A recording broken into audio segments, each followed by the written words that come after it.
小美人这么快就醒了，也好。醒了完更带劲儿。我想起来了，在回到崔家之前，这个男人潜入老宅，差点玷污了我。我用尽全力打伤了他，方才逃脱。我不是已经死了吗？难道我重生了吗？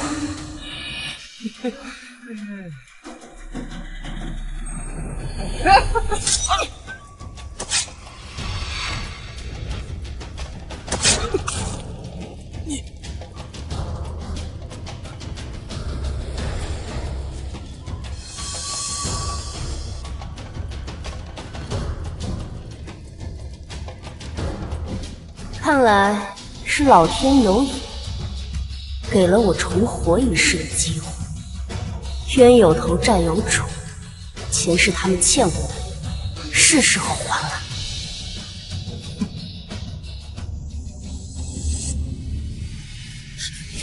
大小姐，她死了！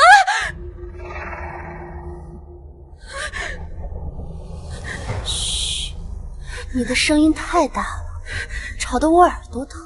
大小姐，你怎么能杀人呢？要是让相爷知道了，你可就惨了。你那位相爷，怕是没有机会知道了。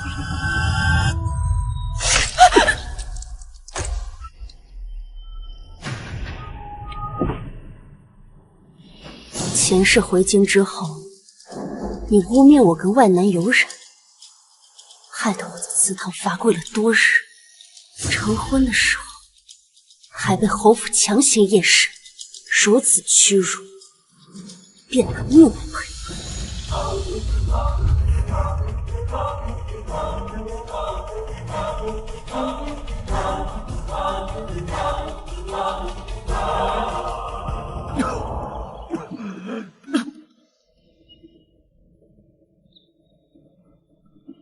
哎，崔大小姐，殿下说不想见你，你怎么又来了？我受伤了。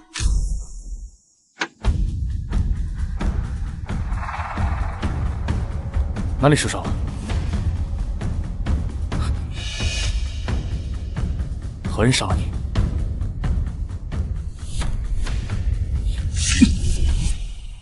说话！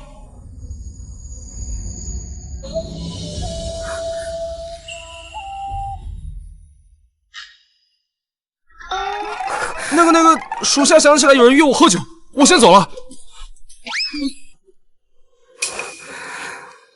你一个未出阁的女子，抱着我成何体统？还不快松开！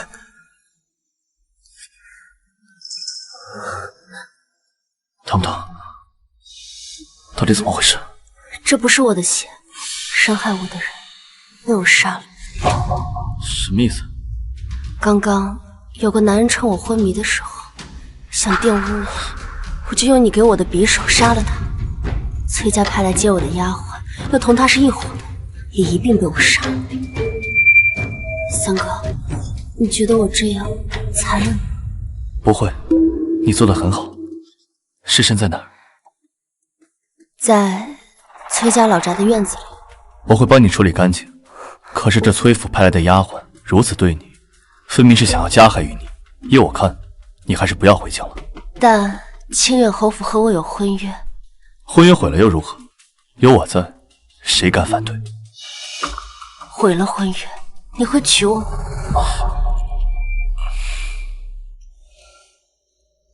我肯定是要回京城。崔文洛，你先听我把话说完。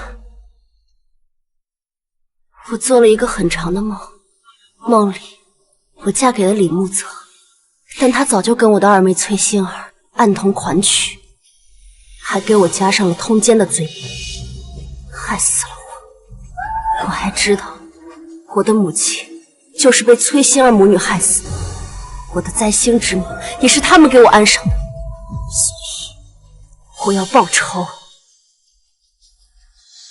三哥，你会帮我吗？好。你就这么答应了？你不怕我是胡言乱语吗？你想杀谁都可以，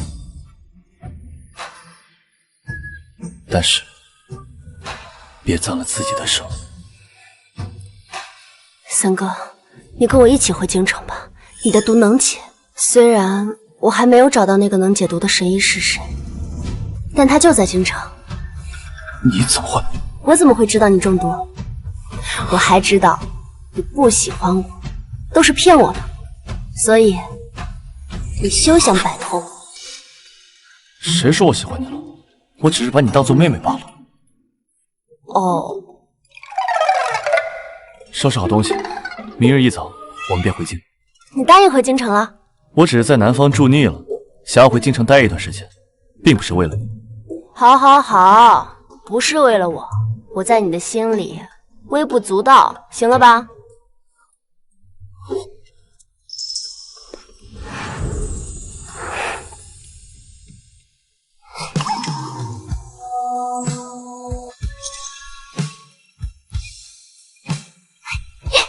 崔文洛，你简直是胡闹！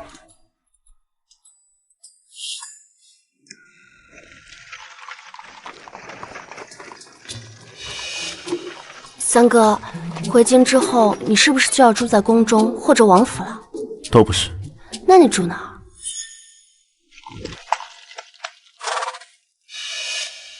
殿下，到地方了。下车吧。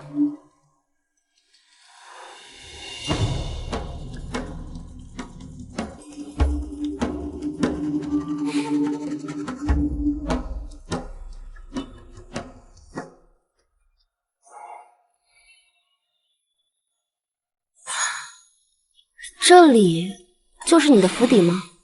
可我怎么看着有点眼熟啊？崔大小姐，眼熟就对了，那儿就是崔府的隔壁。隔壁？三哥，在京城的时候，我们也是邻居吗？可我怎么听说这个宅子是个江南富商在京城置办的，常年空着无人住。崔大小姐，这是得知您要回京，殿下紧急为您置办的一套宅子。你不说话，没人把你当哑巴。哦，原来是这样啊！看来三哥很想和我做邻居嘛。阿洛，我为你安排了个武艺高强的婢女，关键时刻，她可替我护你周全。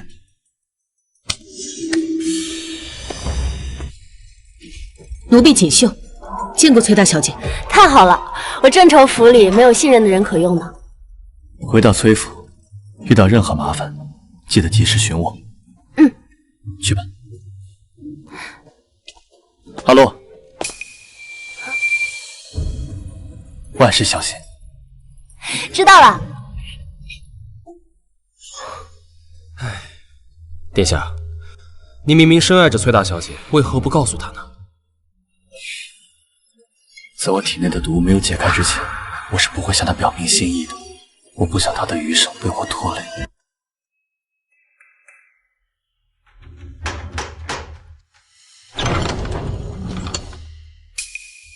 你们是什么人？来相府何事？大小姐驾到，还不速速开门迎接？大小姐，稍等，小的这就去禀报。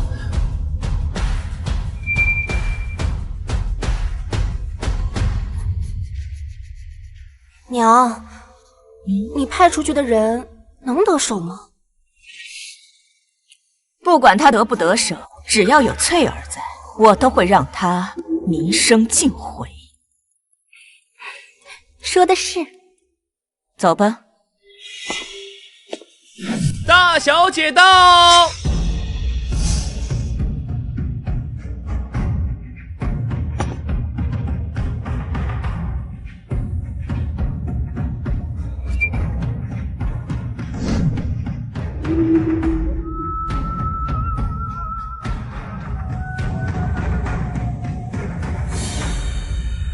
见过祖母，见过父亲。奴婢见过老夫人，见过崔相。崔文洛，我娘她也是你的长辈，你怎么不给她问安？父亲，我是相府的嫡长女，需要给府里的姨娘问安吗？从前好像没有这个规矩啊。你说谁是姨娘呢？我娘她是正头夫人。阿洛，你母亲过世之后，府里需要新的主母操持事务，我便扶了柳氏做正妻。往后你要叫她一声母亲。哦，原来是被扶正了呀，那真是恭喜柳姨娘。不，柳夫人了。星儿，莫要任性。你姐姐既然回府了，日后你们姐妹必定同气连枝。是啊，星儿，听话，日后要跟你姐姐好好相处。阿洛，你身边这个婢女看似眼生啊。哦，她叫锦绣，是南方老宅里一直伺候我的丫鬟。哦，那翠儿呢？她不是去接你去了吗？怎么没看到她人影呢？她呀，说是跟马夫两情相悦，两人私奔了。不可能，翠儿怎么可能会与人私奔啊？哈，定是你对她做了什么。不是私奔，两个大活人怎么可能凭空消失啊？父亲啊，我与翠儿无冤无仇的，怎么可能会害她？也不知道她是谁的丫鬟，这么没规矩，如此辱没相府的门楣。翠儿原先在我跟前伺候，我看她机灵懂事，这才派她去接阿洛，没想到竟会出这样的事情，我自省。好了，一个丫鬟跑就跑了，不足挂齿。阿洛，你舟车劳顿也辛苦了，先回房休息吧。是，女儿告退。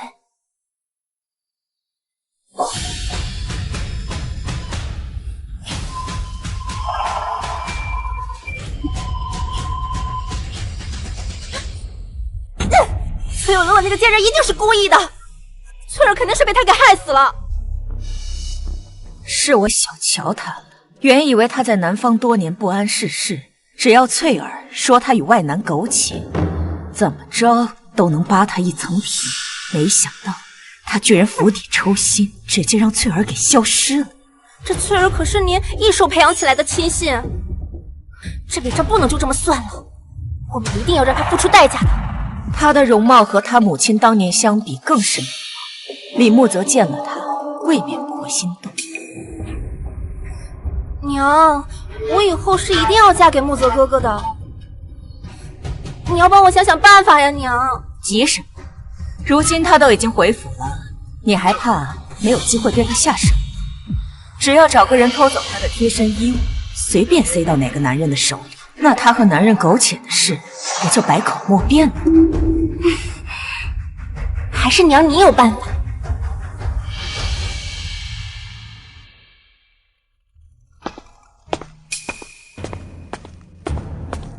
小姐，方才奴婢从外面进来，察觉到有人鬼鬼祟祟的，不知要干什么。我才刚回府，他们就坐不住了。既如此，我就陪他们唱一出大戏。锦绣，我许久没有回家，对府里的各处都不太熟悉，你陪我到处走走吧。是，小姐。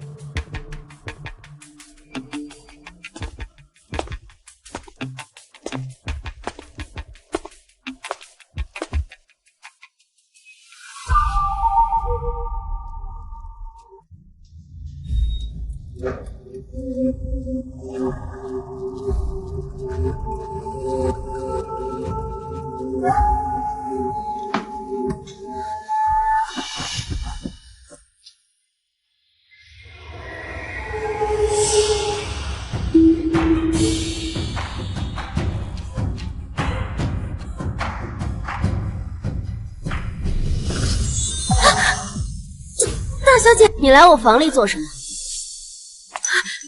奴婢来替您打扫房间。你手里拿的是什么东西？没什么。小姐，您看，原来打的是这个主意。不是，府里遭了贼人，可不是小事。锦绣，将此事传扬出去，务必让所有人都知道。是。小姐，饶了奴婢吧。何时闹得沸沸扬扬，上上下下都在议论。姐姐怎么一回来就闹得家宅不宁啊？难怪大家都说你是灾星，克死了自己的生母。星儿，不得胡言。我又没说错。阿洛，你这是在做什么？祖母，这家奴在我房内行窃，人赃并获，被我抓到了。依相府的规矩，必须严惩。柳氏，我记得这个是你的丫鬟吧？回母亲，是的。阿洛，是不是有什么误会啊？清河他怎么可能会偷你的东西呢？我是看你刚回府，怕你东西不够，特意派他去关心你一下的。锦绣，我家小姐的玉镯子都戴在她手上，这就是夫人所说的关心吗？夫人，奴婢是冤枉的，是大小姐故意栽赃。身为家奴，不仅偷盗，还敢攀咬主子，我看啊，你是不见棺材不落泪。锦绣，将他的手指一根一根都掰断，什么时候肯说实话，什么时候再停下。是。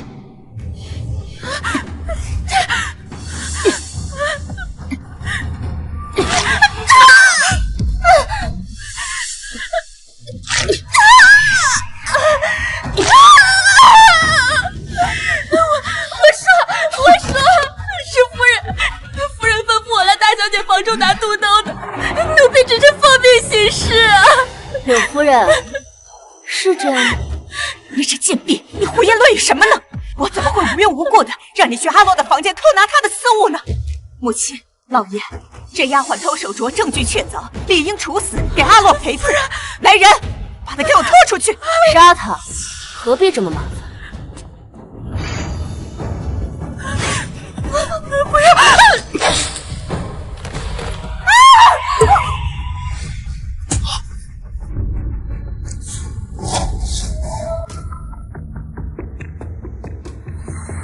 柳夫人，她既然是你的丫鬟，就辛苦你替她收尸了。往后还请柳夫人严加看管你的手下，否则这一会儿与人偷情，一会儿又偷鸡摸狗的，这不仅有损相府的颜面，更会让他人质疑你没有管家的能力。多谢阿洛提醒，日后我定会严加管教的。有劳父亲跟祖母跑一趟了，时辰不早，我该休息了。明日再给二位请安。再过不久，阿洛就该跟清远侯府议亲了，都消停点儿吧！哼！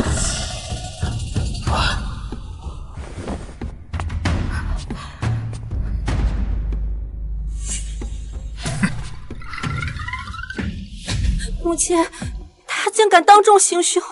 他就是故意的。如此一来，就震慑了府里的下人，告诉他们，若是以后谁再敢针对他，清河就是他们的下场。以后我想再找人行事就难了。好歹毒的心机！以前是我太轻敌了，以后想要对付我，就得更小心些。小姐，那对母女2次在你手上吃瘪，短时间内应该不会有胆子来找您麻烦了。他们想停，也要问问我同不同意。接下来，该我主动出击。锦绣，你帮我去找三哥来，就说我有事情找他帮忙。谁？三哥？找我何事啊？三哥，你何时来的？刚来。说吧，你要做什么？当初他们把我母亲的死归咎到我的头上，说我是灾星附体害死了她，而实则害死我母亲的另有其人。三哥，你可以帮我找个道长来崔府做法吗？你这是要以其人之道还治其人之身。没错，被掩盖的真相，是时候该重见天日了。祖母、父亲，母亲的忌日快到了，我想请一位道长来府上为母亲做法，还望你们应允。你母亲都过世多年了，何必再折腾这些事？父亲此言差矣，祖父也走了10余年，您不也经常去祭拜他吗？可见孝道不分早晚，而是咱们崔家一脉相承的家风。况且您发妻离世后这么久，您还愿意为他做法事，世人也会赞颂您有情有义，不忘本心呢。好吧，那便依你。老爷，阿洛对京城不熟悉，这请道士的事就由妾身来安排吧。妾身一定会请最有经验的道长前来为仙夫人做法。也好，不必了。父亲，女儿已经同天华观的徐道长说好，由他来主持法事，就不劳烦旁人费心。天华观徐道长，可是经常进宫、深受太后娘娘信任的那个徐道长？没错，正是他。徐道长德高望重，可不是一般人家能够请得动的。哪怕你父亲官居丞相，也未必有这个体面。阿洛，你是如何请到他的？我有一个朋友，和徐道长相熟。你一个多年不在京城的人，怎么可能会认识这么厉害的？夏虫不可语的兵，你什么意思？说你蠢的意思。你好了，为了一点小事，值得吵吗？既然阿洛已经请动了徐道长，那便由他来做法事吧。法事当日，为父也会休沐在家，免得失了礼数。那就劳烦父亲。母亲，那崔永乐居然敢当众羞辱我，真是一点规矩都没有。母亲，他为何突然要请道士回来做法呢？还能是为什么？想吸引人的注意呗，想借着他那个死鬼娘，让父亲和祖母更加怜惜他。当年他是顶着灾星的名头被送回去，好不容易回来，更应该把陈年旧事压下去，绝口不提才是。那就是他蠢呗，那他还好意思说我？殊不知这么一来，只会让祖母和父亲更加厌恶。我派出去的2个心腹都折在他手里，一个血溅当场，一个下落不明。你还真的觉得他蠢吗？那娘，您的意思是？但愿是我多心了。哎呀，徐观主来了，快请进。小女未跟家中商量，就擅自将您请到府上来，叨扰到您了。崔相大人客气了，能为崔家仙夫人做法，乃是贫道的荣幸。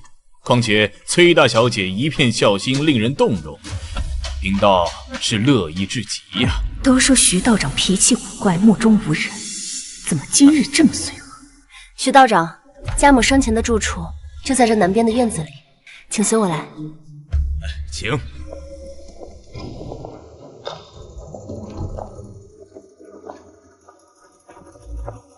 道长，这是家母的牌位，一直供奉在此处。那贫道先给仙夫人上一炷香，将做法之事告知于她。道长请。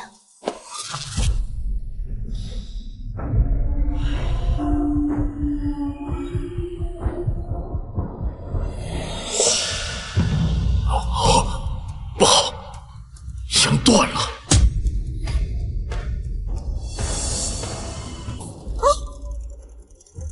道长，这发生何事了？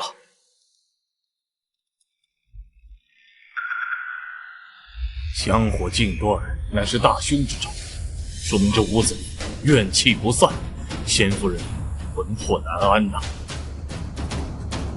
我知道了，一定是他。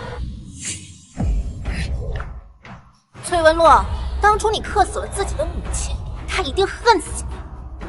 如今你回来，他才会怨恨难消，纠缠不休。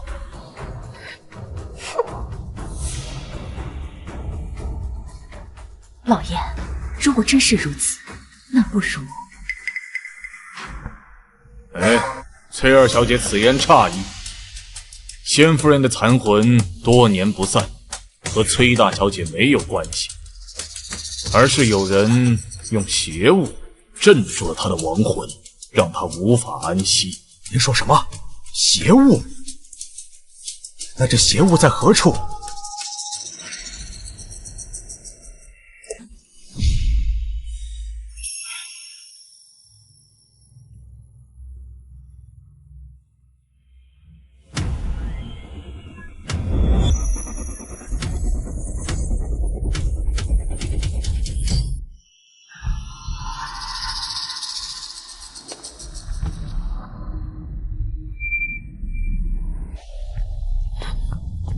母亲。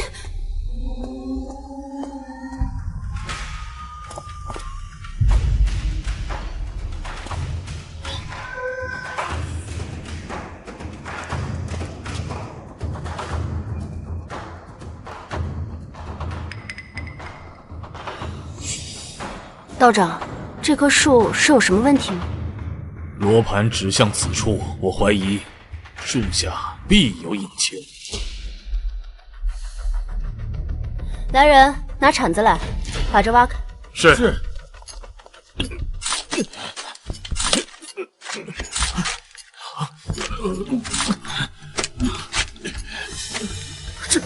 这是。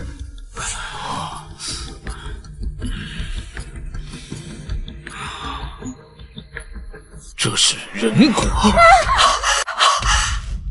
这院子经年无人居住，家宅之内怎么会有这么多人骨？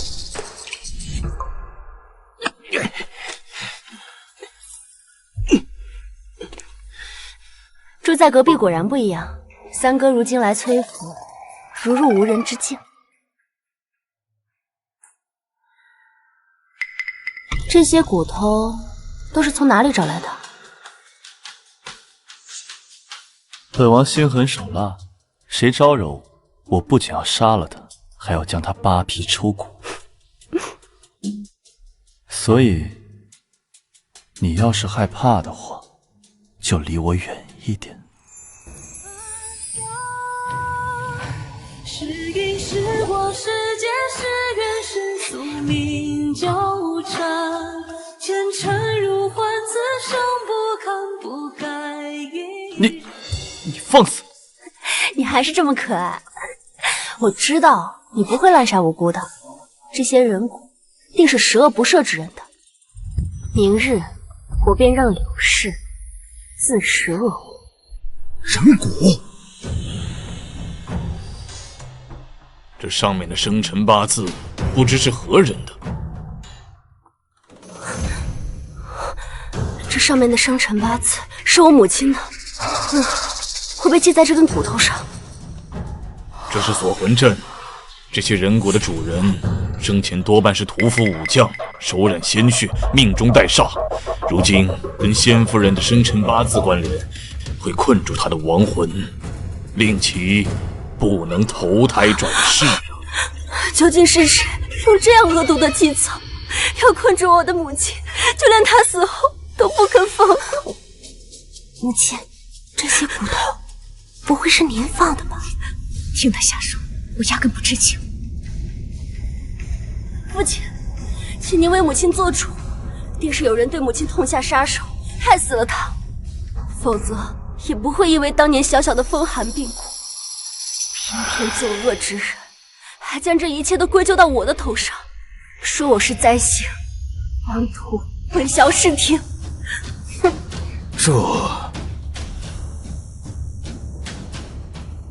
阿洛，灾星一事是天华观的另一位道长亲口告知我们。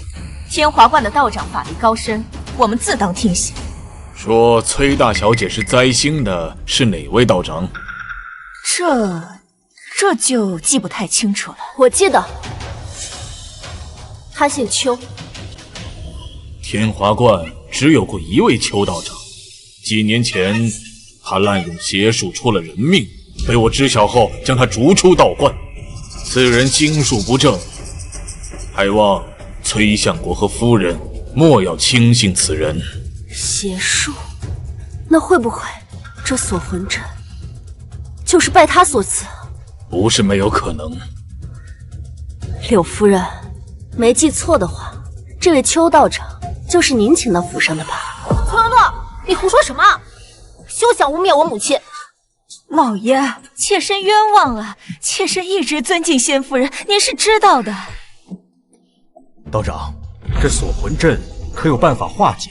而今锁魂阵已破，但仙夫人残魂不散，怨气弥留，只能设法安抚，否则与崔家家宅不利。轻则霉运不断，重则家破人亡。那如何安抚？若能找到始作俑者，令其在仙夫人牌位前跪满7749天，日日忏悔，或许能使亡魂消散。始作俑者，道长，可有那位姓邱的道士的下落？哎呀，自从他离开天华观后，就下落不明了。哟，那还真是可惜了。若非当初柳夫人引狼入室，也不会给崔家招致这样的祸患。这件事也难辞其咎啊。父亲，崔文洛与这徐道长相识，谁知道他们是不是串通好，故意给母亲泼脏水的？你万万不能听信他们的一面之词啊！当初那位邱道长声称我是灾星，崔家因此将我送去南方多年，怎么无人怀疑？那也是他的一面之词。你，徐道长道高德上，太后都对他十分信重，你如此抹黑，还有规矩吗？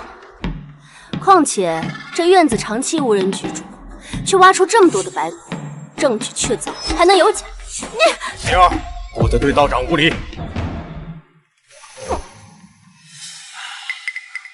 阿洛，我知道你心里埋怨我们，当初你母亲病故，老夫人又跟着生病了，我们也是没办法。昔日女儿为了不给家中惹祸，独自在南方居住多年，女儿无怨无悔。但今日方知责任不在我，作恶的另有其人。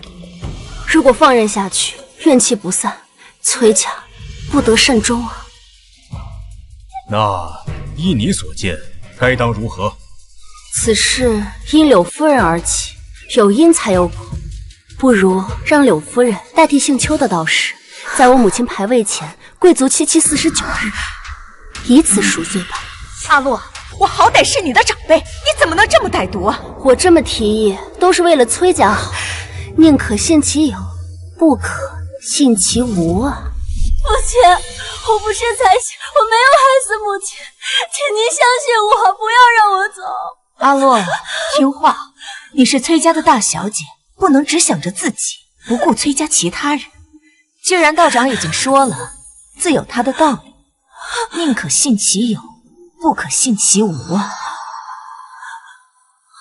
父亲，父亲，你不要让我走，父亲，不要，父亲，你不要让我走，父亲，不要让我走，父亲。柳夫人，你如今已经是正妻了，应该不会只顾着自己，不为着崔家的满门兴衰吧？文洛是故意的，他是为了找我报仇。那既然道长也说了，这是化解怨气的办法，就这么办吧。刘氏，你先准备一下，从明日起往后49天就来这里。老爷，妾身还要操持家务，若耽误了这么久，那府上上下不就乱套了吗？不如这样，之前是妾身身边的刘妈妈向妾身推荐的邱道长，这49日不如让刘妈妈代替祭拜，您看如何？也不是不行，只是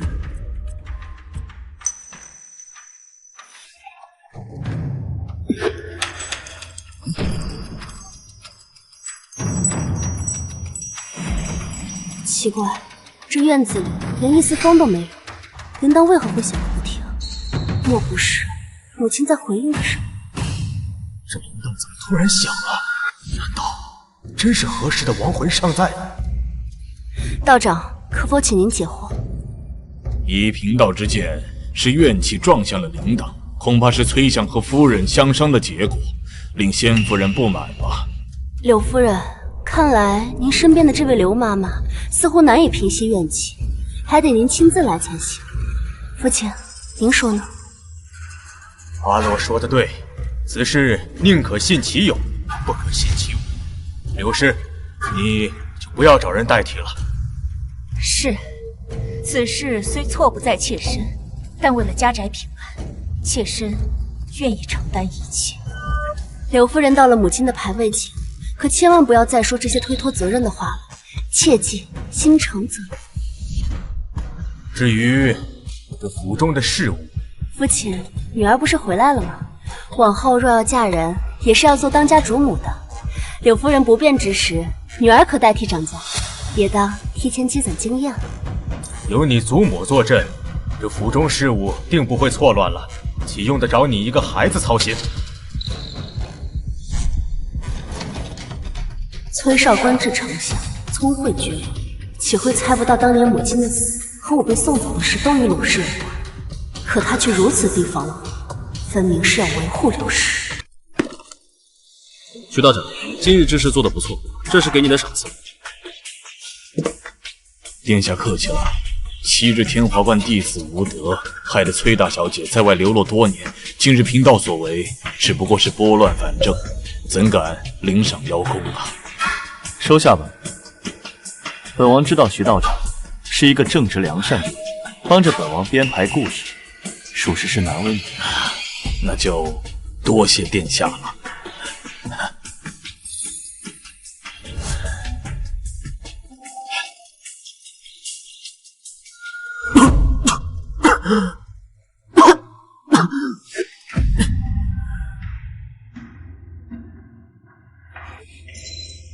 啊，殿下，你去哪儿？我去看看。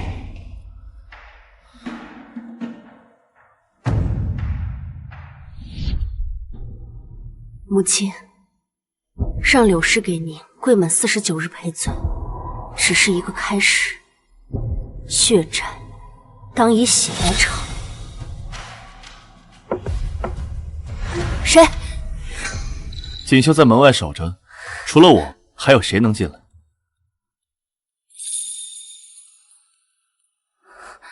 三哥，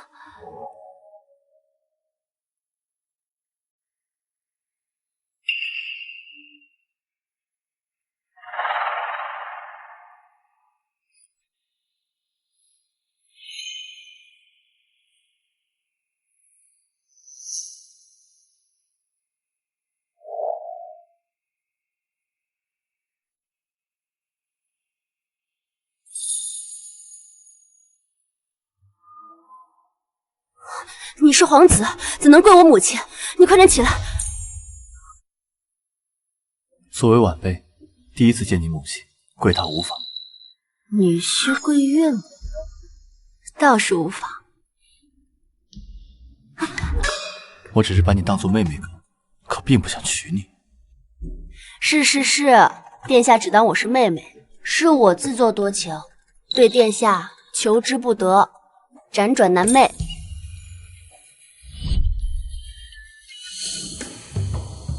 母亲在天之灵，求母亲保佑我，早日捂热殿下这颗冷硬如石的心，祝我和他早日修成正果。不准胡说！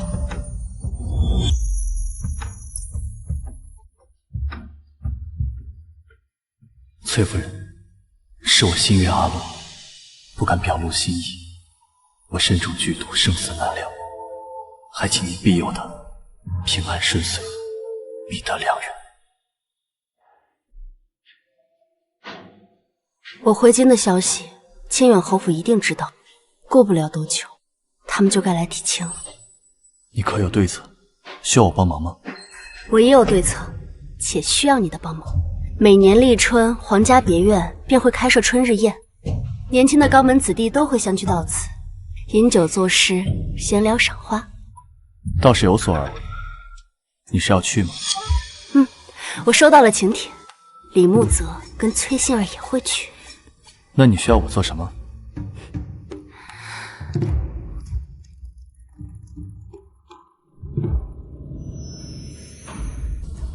好，放心，保证完成任务。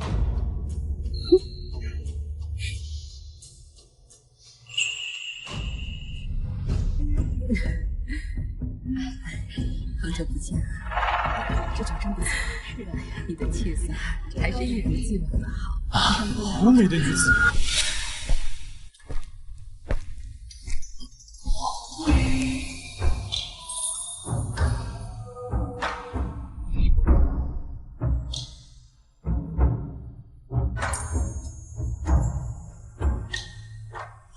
哇，好美的女子啊！那位姑娘是谁？看着有些眼生。不知道，她是跟崔馨儿起来的，莫非就是崔相国府中那位刚回京城的长女崔文洛？哦，她就是崔文洛，没想到多年未见，她出落得这么美。李兄，这位想必是你的未婚妻吧？好福气啊，真是羡煞旁人呐！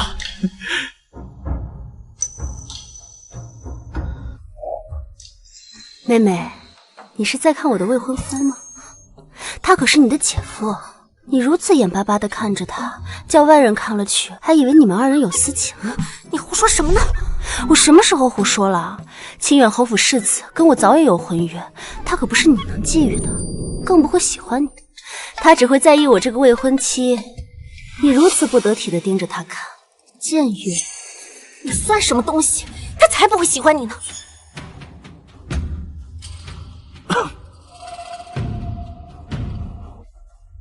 发生何事了？不知道啊，看着像姐妹相争。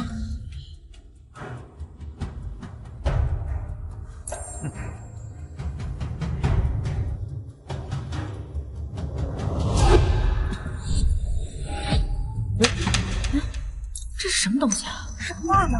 世子，你的东西掉了。世子爷，抱歉，刚才不慎撞到你了。这是从您身上掉下来的东西，还请拿好。哎呦，这画上是谁呀？世子爷，这画上的女子是您的未婚妻吧？听闻崔大小姐回京了，想来两家的婚约也是提上日程。提前恭喜世子爷哈！哎，不对呀，这画像上的不是崔大小姐，而是崔二小姐。世子爷怎会随身携带崔二小姐的画卷？真的呀，这是换人了。这不是我的画像，我亲眼看到从您的袖中掉出来的，这还能有假吗？我并不知情。这画像上的确是我二妹，看来世子心中心悦之人是我二妹，并非我这个未婚妻。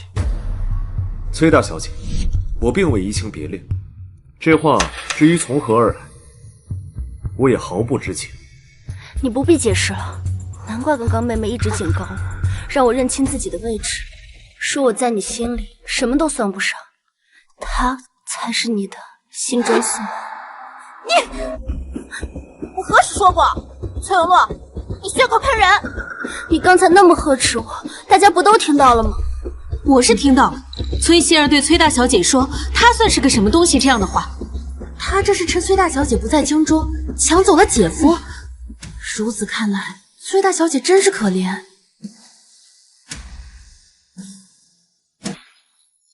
我并非强人所难之人，既然你们二人心意相通，互相爱慕，我便退出，成全你们。今日，我想请在场的诸位做个见证，我崔文洛和清远侯府世子的婚约就此作罢。往后，世子若要跟我二妹重新定亲，我定当同意，绝不阻拦。崔大小姐也太大度了，被未婚夫和妹妹这样对待，还能如此慷慨大度？哎，可不是嘛！我不同意。你我的婚约是你母亲生前定下的，父母之命，岂能说废就废呀？我母亲如今已经病故，现在是由二妹的生母柳姨娘扶正掌家。柳姨娘跟二妹多次在家中称道世子，贤德高雅，堪为良配。想来你二人的婚事，她是没有什么意见的。什么柳姨娘？我娘那是正头夫人。崔文洛，请你注意你的言辞。哦，是我久未归家，一时没改过来。我还是很感念柳夫人的。昨日天华观的道长去崔家替仙母做法，他说我母亲遭人迫害，亡魂不散，需有人在他的碑前跪上7749日才能化解。柳夫人高义，为了崔家兴盛，愿意做忏悔之人，她的付出我敏感五内。原来仙夫人不是病故，是被人害死的。柳氏哪里是主动忏悔，分明是害怕亡魂索命，下得去赎罪了。这母女俩没一个好东西。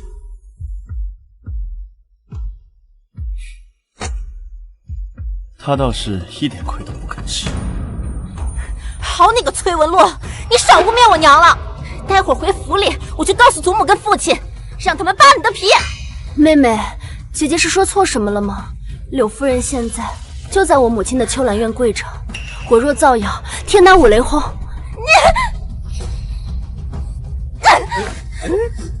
小姐怎么走了？气质带坏了。崔大小姐，世子还有何事？我不同意解除婚姻。至于您刚才说的事情，崔相大人定明察秋毫，证明我清白。何人吵闹不休？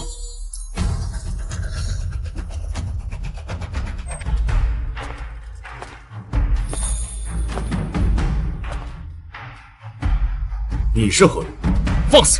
陈王殿下在此，不得无礼。是在下的眼拙，一时没有认出陈王殿下，还请恕罪。见过陈王殿下。既然礼吧，本王方才在亭子里都听到，到底是何事？三殿下，是我撞破清远侯世子和我二妹的私情，想成人之美，可世子似乎不情愿。我们正在相商，已有婚约，却与未婚妻的妹妹暧昧纠缠，此等行径非君子可为。这婚约该退。殿下，不必说，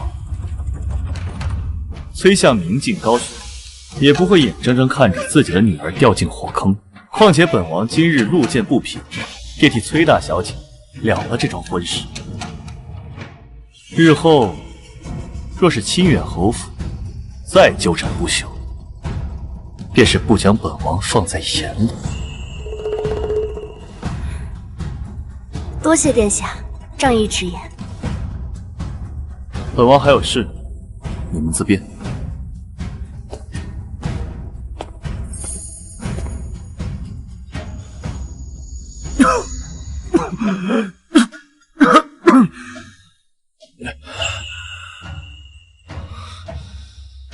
幸好我今日替他解除了婚约，不然我这副身体不知能撑到何时。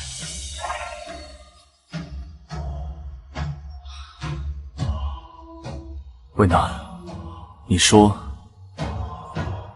日后他若是遇人不淑，谁能替我护着他？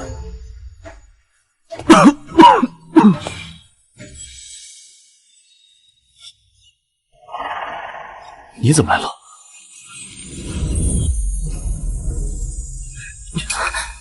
你这是做什么？若是被人瞧见了，女孩子的清誉还要不要？若是被人瞧见，我就大肆宣扬出去，说我跟三殿下情比金坚，情难自扣。三殿下说了，非我不娶。不喜欢你，反正不是男人对女人的喜欢。我的话是不是太伤他的心了？兄长对妹妹的喜欢，胜于男女之间肤浅的感情，这一点你理当知晓。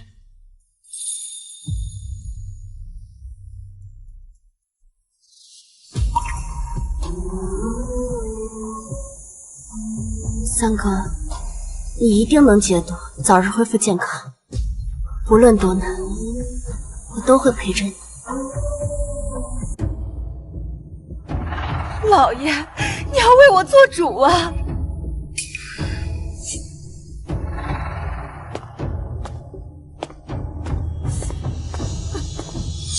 孽障，给我跪下！这是发生了何事啊？何事？妹妹说你在春日宴上当众悔婚，还诋毁柳氏，让人以为是她害了你母亲。在你眼里，还有我，还有崔家吗？老爷，如今外面谣言四起，妾身不想活了。阿洛，我到底哪儿得罪你了？自打你回府之后，就处处针对我，现在还要坏我和你妹妹的名声。我还以为柳姨娘会感激我呢。二妹和世子早有私情，我当众退婚，才好换二妹嫁过去。这婚约不能换人。祖母，这是为何？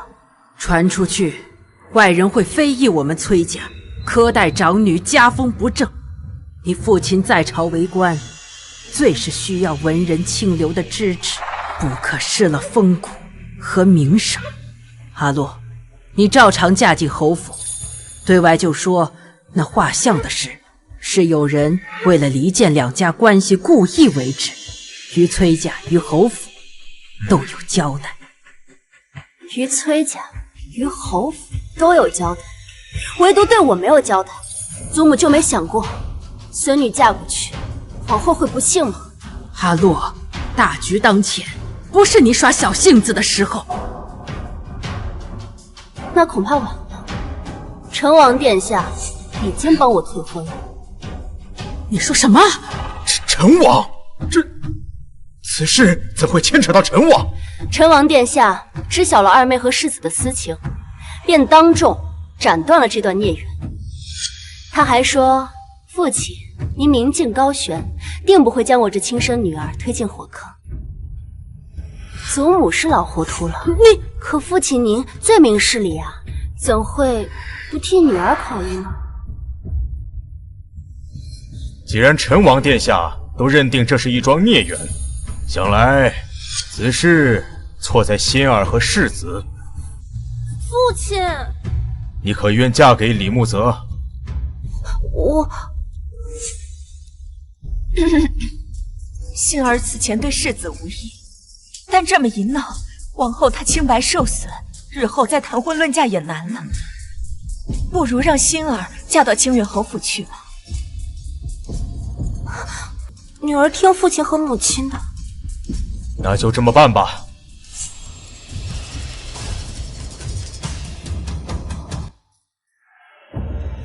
母亲，我就说崔文洛是个蠢货吧，居然将这么好的婚事推给我。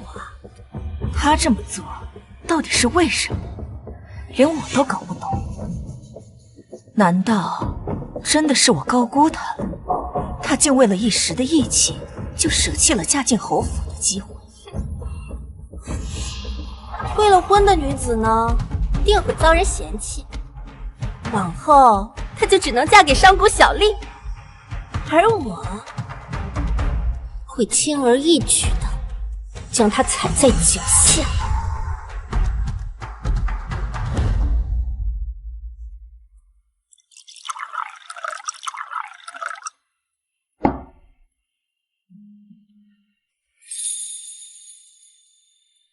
你梦见李慕泽和你妹妹前世害了你，为何还要撮合他们在一块儿？不是我，也会是其他的女子。与其让一些无辜的女子遭受他们的迫害，不如让他们相互祸害。说得对。况且，崔仙儿真的以为清远侯府是那么好进的吗？她那个侯夫人可不是什么省油的灯。平日里你惦记崔心儿，我可以睁一只眼闭一只眼。春日宴是什么场合？你竟把她的画像随身携带，闹得人尽皆知。现在好了，婚约作废了。娘，我跟你讲过无数遍，那个画像我真不知道从哪来的。我跟崔文洛解释过，他不听啊，甚至还惊动了陈王。除了你，还能有谁啊？你什么德行，我还不清楚。不就是退婚吗？我给崔文洛机会了，可他不听，他不接受，那我就娶他妹妹。到时候他无人问津，自会后悔。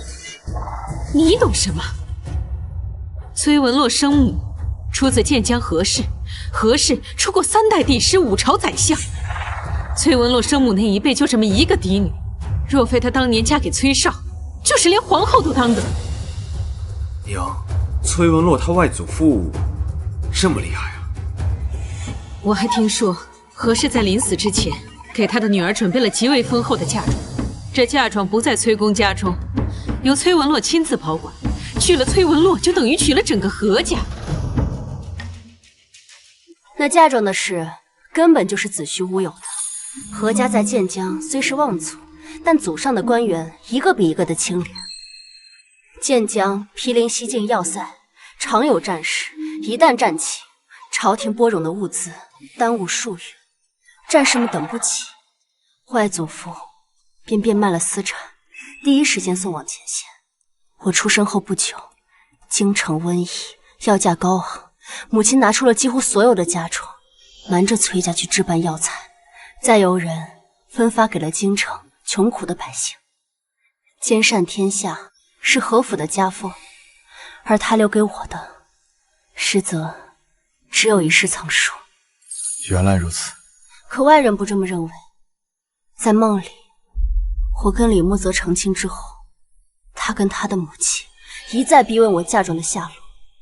我说没有，他们不信，就肆意鞭打、虐待我，逼我交出钱财。他们怎么可？放心，我一定不会放过他们。不过，这徒有虚名的嫁妆倒是帮了我。痛失一笔横财，侯府又怎会轻易的让崔馨儿过门？侯夫人，今日请您来，是想商讨一下小辈们的亲事。不久前，世子当众掉落了馨儿的画像，阿洛的气性大，便提了退婚。成王殿下还将此事板上钉钉了。如今世子与阿洛的婚约是不成了，不如换成馨儿嫁给你，那也算是一段佳话。以我之见，这件事情还是算了吧。求娶姐姐不成，改娶妹妹，是会招外人笑话的。但世子的心中应该是祭奠馨儿的，两个孩子两情相悦，我们做母亲的应该成全才是。柳夫人，不是我不通情达理，只是这婚约是先与先夫人定下的，先夫人还承诺过会给女儿准备一大笔嫁妆，如今换了人，这嫁妆……母亲从未承诺过嫁妆的事，侯夫人这是故意给柳氏施压了。馨儿也是崔家嫡女，她的嫁妆和长姐相比，自然是不会少的，这一点侯夫人大可放心。是吗？那柳夫人是打算给女儿准备多少嫁妆？侯夫人以为呢？至少5000两。什么？侯夫人，5000两，未免也太多了吧？怎么会呢？若先夫人在世，以建江何家的财力，别说是5000两白银，便是5000两黄金也是拿得出来的。柳夫人，你要是觉得多，那这婚事就此作罢吧。侯夫人就不怕世子埋怨你拆散她跟馨儿吗？我儿一向孝顺，断不会因为哪个女子就怪罪我这个母亲。我侯府在京中多的是人想要攀附，我李家世代袭爵，可不像那种根基清浅、只有一人在朝为官的门第。上次春日夜，外人早就认定馨儿和世子有私情，若她不嫁李家，再享高价，难如登天。若是我崔家能凑出5000两给女儿做嫁妆，侯夫人就答应这桩婚事了。那是自然，我侯府见到崔家的诚意，岂有不答应之理？好，一言为定。鱼儿咬钩了。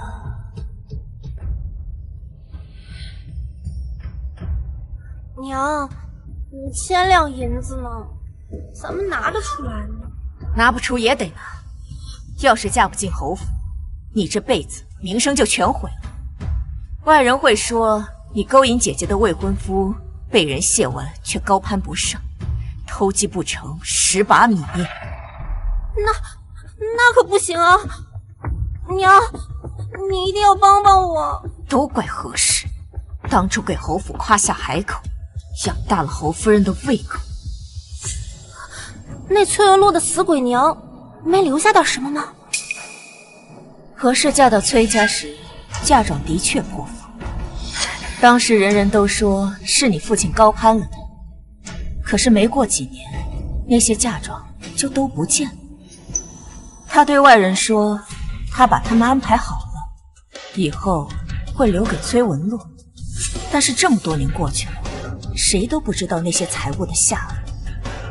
这对母女可真是刁钻，什么好东西都藏着掖着，不然我们还能找机会占为己有。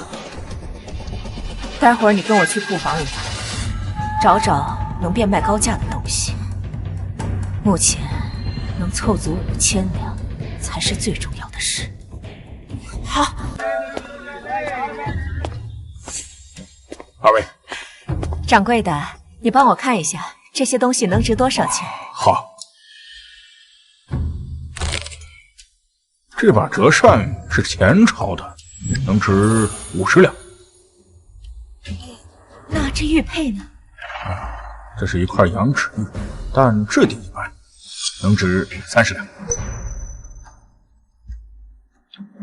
那你再帮我看看这匣子的珠宝呢？这些珠宝加起来能给个100两，全部加起来一共是180两。娘，我们翻箱倒柜找这老半天，好不容易找出来这些东西，竟然还不足200两。这样下去，我们能不能凑够那5000两啊？二位这是在筹钱吧？在下如果没看错，二位应该是崔府的女眷吧？是又如何？若是你们着急筹钱，在下倒是有一个提议，就是不知崔家愿不愿意割爱了。什么意思？听闻崔府有一幅松柏贺寿图，上面还有御笔题字，坊间有不少达官贵族都想要买这幅画的真迹。那可是御赐之物，岂可随意摆卖？夫人有所不知，御赐之物在民间流通的不在少数，越是稀缺难得，越是有人愿意一掷千金呐。那幅松柏贺寿图，如果拿出来卖的话，能卖到什么价钱？约莫能卖5000两。娘，如果那幅图能拿出来卖，我们是不是就能……只是要让宫里知道，可能会遭杀身之祸的。陛下日理万机，怎么会知道这些小事？再说了，这买方他也不敢大张旗鼓呀，只不过是为了私自收藏，品鉴自留，传给后人。待100年之后，那会有谁知道这字画传给哪家呀？是啊，娘。容我再想想，我考虑几日再答复你。好，小的在此恭候。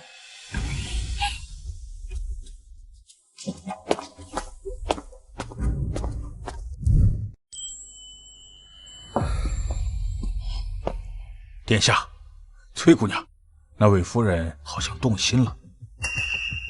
做得不错，待到事成之后，本王必有重赏。能为殿下做事，是小人的荣幸。退下吧。是。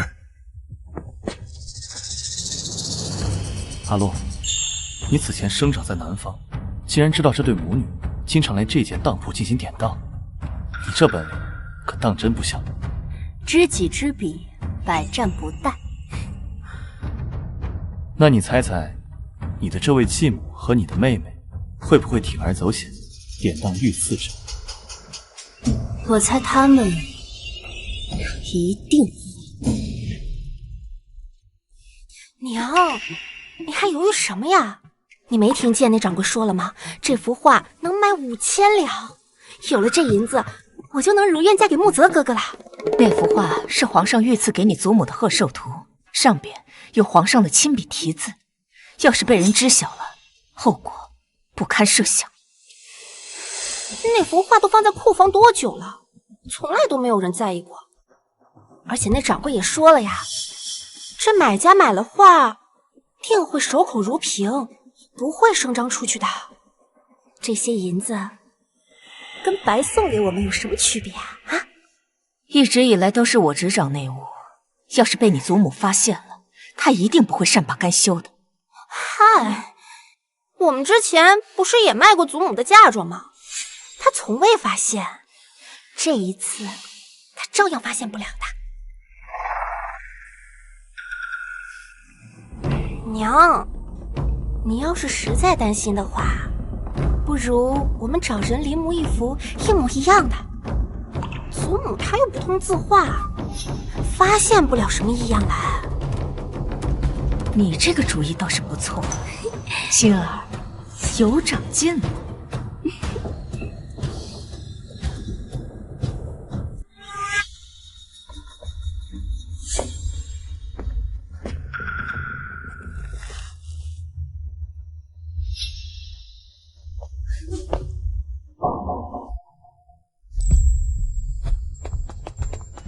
殿下，邱大小姐，刚才柳氏鬼鬼祟祟拿着东西出去了，属下一路跟随，发现他进了一间极为隐蔽的字画铺。隐蔽的字画铺？莫非他是想找人画一幅假的？您猜的没错，属下跳上屋顶，把瓦片揭开来偷听。柳氏让那个店铺画的原图一模一样，印章也要一样，让人一眼看不出真假。他倒也不算太蠢，还知道用一副假的来蒙混过关。老夫人就算想看，也未必能看出不一样。连御赐之物都敢做假，还是嫌命太长了。而后他就拿着画找掌柜，起先他还想拿那个画去诓骗掌柜。亏他想得出来，掌柜做这行几十年了，如果连真迹跟赝品都分不出来，那可真是白混。可不是嘛，掌柜当即就说这幅画是假的，让柳氏拿回去。柳氏急了，这才说是自己一时粗心拿错了，就把真的拿了出来，给当了。银子给他了，可留下明面的票据。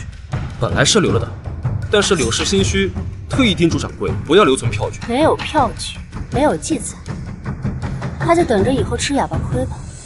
三哥，这5000两算你借我的，以后我会让他们连本带息的还回来，全部给你。放心吧，这幅画我已经找到一个大冤种买单了。大冤种？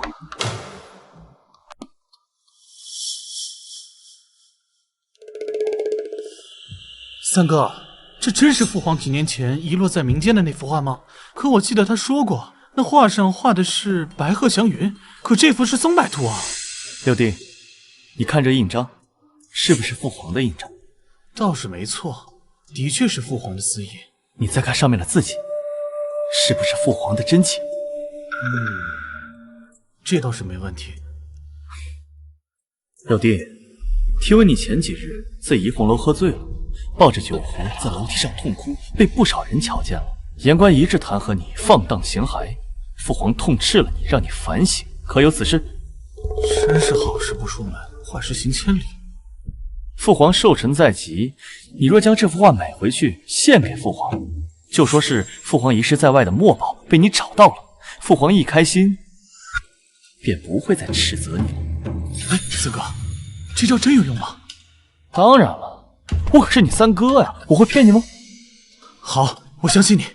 那这幅画你卖给我呗，多少银子？卖给你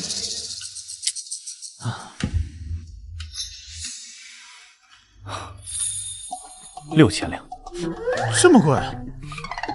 我这是看在你是我弟弟的份上，我才贱卖给你的。我可是花了8000两买回来的。你想啊，你若将这幅画献给皇上，那皇上随手赏赐你一件宝贝，那可都是价值连城啊。有道理。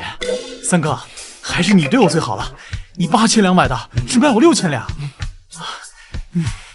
你是我一辈子的好哥哥。好弟弟。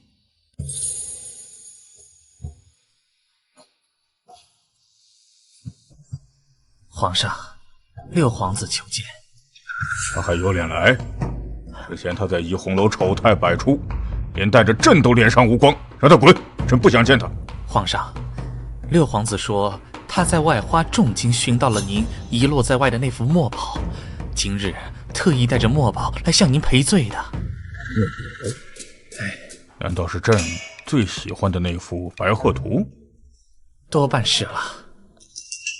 请他进来。是。宣六皇子觐见。儿臣参见父皇。起来。再过不久就是父皇您的寿辰，儿臣知道您先前丢过心爱的墨宝，心中惋惜，儿臣便派人走遍大江南北，用心找寻。皇天不负有心人，终于让儿臣找到了。画呢？拿来给朕看看。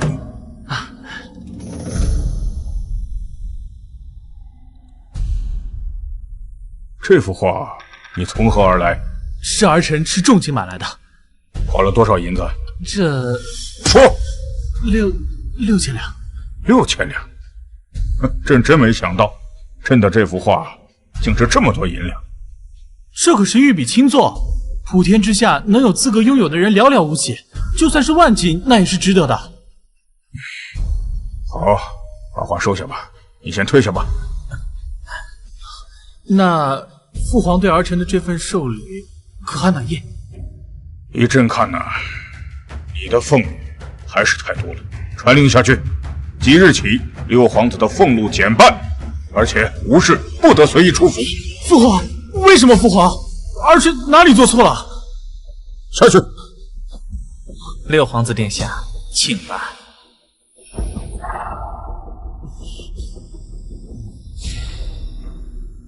你还记得这幅画的出处吗？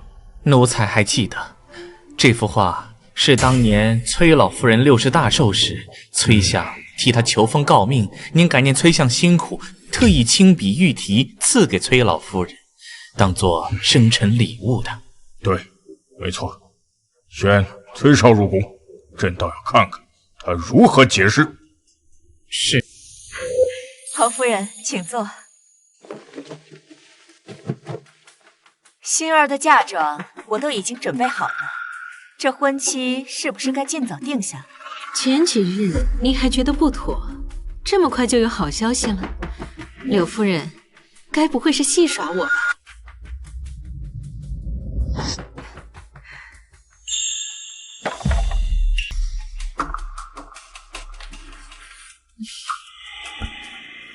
崔相不愧为百官之首，崔家家大业大，财力果然雄厚。我为老爷生了3个孩子，没有功劳也有苦劳。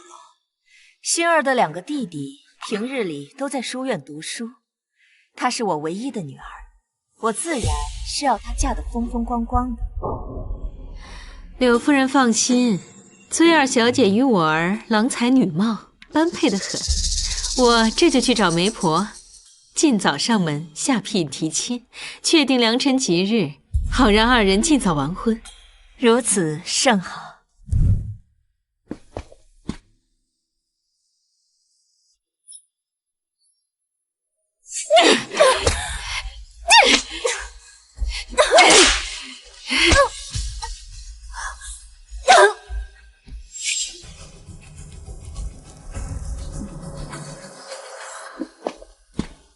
竟敢对我如此无礼！夫人，这样看来，还是崔家2小姐更懂规矩些。可不是嘛，我侯家这种高枝，可不是谁都能攀得上的。如今她退婚，后悔的日子还在后头。走。大小姐，殿下让人来告知您，皇上已经召见崔相入宫，想来今晚崔家要热闹了。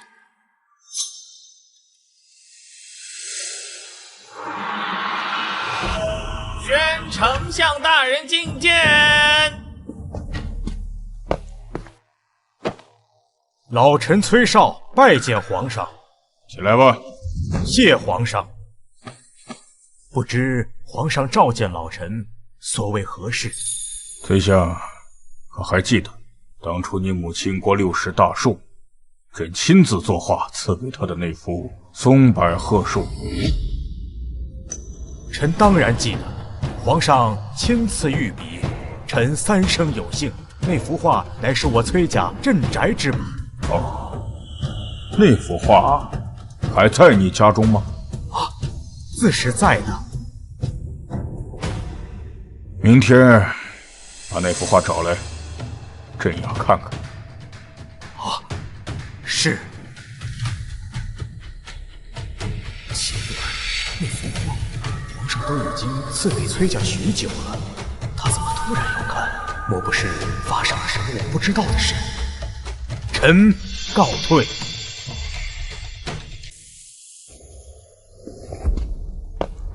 父亲，您回来了。你回来的正好。今日清远侯夫人过府，跟柳氏已经商谈好亲事了。再过不久，侯府就会衔媒下聘，敲定婚期，这可是大喜事啊！恭喜2妹喜得良缘了。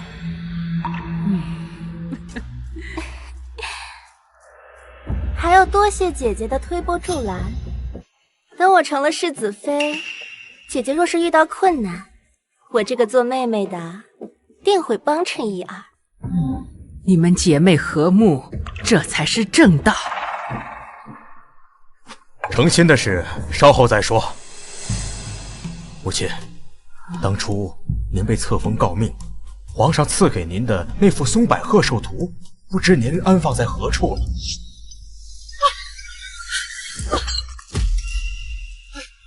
怎么毛毛躁躁的？行了，放那别动，我让下人来收拾。是。柳氏，当初皇上御赐给我的贺寿图，一直放在库房里收着吗？啊，对，一直收着呢。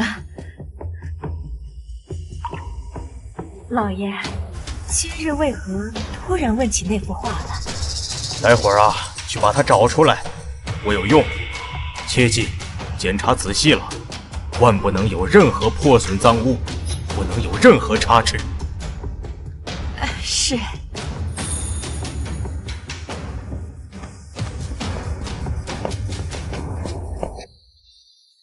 娘，这幅图都放了多少年无人问津了，怎么现在父亲突然又想着拿出来？我哪知道，都是你乱出馊主意。当初我就跟你说此事太过凶险，做不得，你非说不打紧，没人会知道。那现在好了。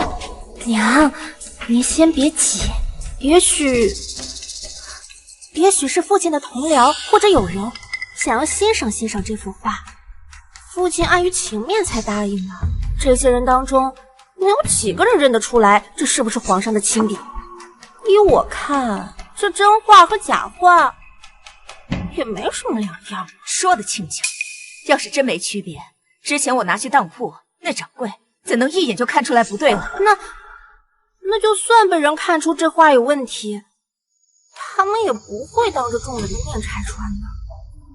父亲可是宰相啊，他们巴结还来不及呢，怎么会当众说这画是假的？而且这真画在崔家是众所周知的事实，不会有人乱说的。唉，但愿如此吧。我这心里呀，慌得很。这事情一旦败露，我们就彻底完了。父亲要那幅画是做何事啊？皇上一时兴起，让我拿回宫中来瞧瞧。是皇上要看的。难不成要收回赏赐？难不成是你在朝堂犯了什么忌讳？怎么会？儿子行事向来谨小慎微，母亲您是知道的，切莫担心啊。这说不定啊，是皇上近日又要作画，要拿旧日的墨宝参考一二，别担心。那就好。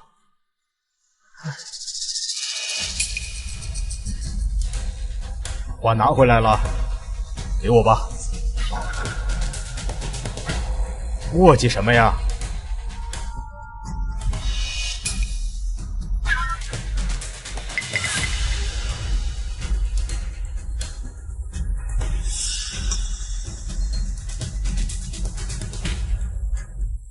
老爷，这幅画可有什么不妥吗？我检查了一下，没有任何污损的地方，并无大碍。那就好，那就好。柳夫人掌家向来周到，自是没什么问题。但明日皇上看到咱们崔家将这幅画保存得如此周全，自然会很欣慰。皇上，柳氏，你现在是当家主母了，何该端庄一些？总是一惊一乍的，有失体统。老爷，你是要拿这幅画给皇上？是啊，当然是皇上要看，不然我为什么这么着急让你找出来？完了完了！柳氏，你这是怎么了？什么完了？你把话给我说清楚。母亲问你话呢，还不速速回答？你说到底怎么回事？难不成画室有什么问题？快说呀！你们都哑巴了吗？亲，这画是伪造，这画不是皇上的真迹。什么？这画是伪造的？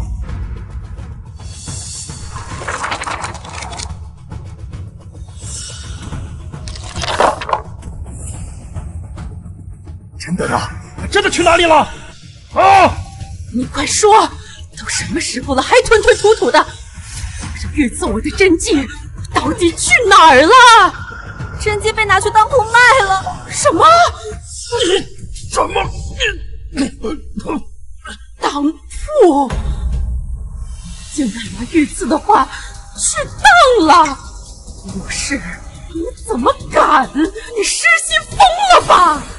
老爷，母亲，我不是故意的，是清远侯府提出，如果想要让星儿嫁过去，就得凑足5000两的价钱。可是这么多的现银，我实在是凑不出来。为了让星儿嫁过去，我才……母亲！你混蛋！那可是御赐之物，这你也敢变卖啊？你当皇上兴师问罪，这是抄家灭族的大罪呀！你是要害了我崔家满门吗？妾身这么做也是为了星儿啊！这幅画在库房这么多年都无人问津，我也没想到皇上会临时起意想要看它。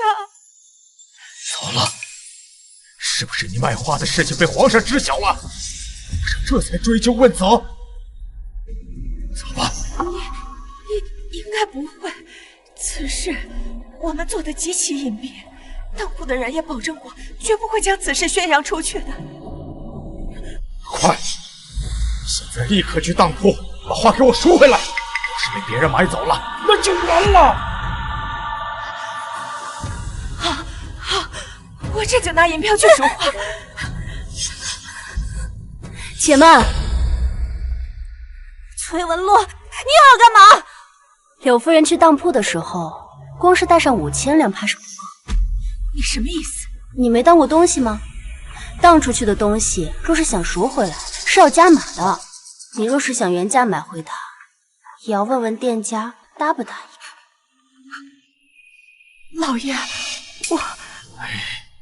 你去公账上把家中所有现银都带上，若是不够，就带上房契、地契。无论付出何等代价，都要把御赐的画给我买回来！去呀！哎，慢着！切记，秘密行事不可声张，万不能将消息泄露出去，知道吗？好，我知道了。快去！哎呀！哎呦，母亲，没事吧？掌柜的，我前几天卖给你的那幅画呢？我要把它赎回来，快！是您呀，夫人，那幅画您不是已经当了吗？已经有贵客预定了。我马上就准备把它送出去。然后现在说小人不能再把画送了。不行啊，这不能给别人。这是5000两，一文不少，快把画还给我。夫人，小人打开门做生意也是为了挣钱，那贵人出的可远不止这5000两。放肆！夫君可是相公，你得罪了崔家，有你后果自持。哎呀，夫人，您有所不知啊，那位贵人也是权贵，小的不敢开嘴啊。什么？倒是比崔家还要显赫的门第。那他出多少价钱？我愿出同价。啊，对方愿意出1万两。什么？真是危言耸听！你该不会是落地起价，故意蒙骗我吧？夫人，您这说的哪话呀？您是相国夫人，我想看，对方真的愿意出1万两。夫人要是不信，我回头把那字画卖了，把那银票给夫人过目。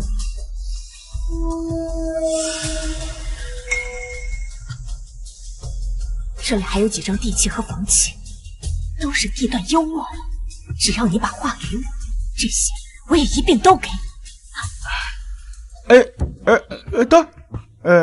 就算是为了夫人您，我去得罪那位贵人啊！夫人稍等，我这就把话拿回来。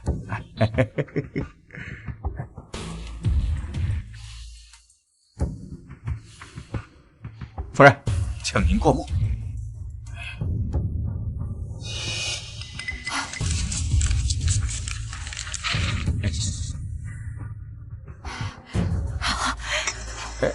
对了，切记，此事天知地知，你知我知，要是泄露出去，不叫你好看。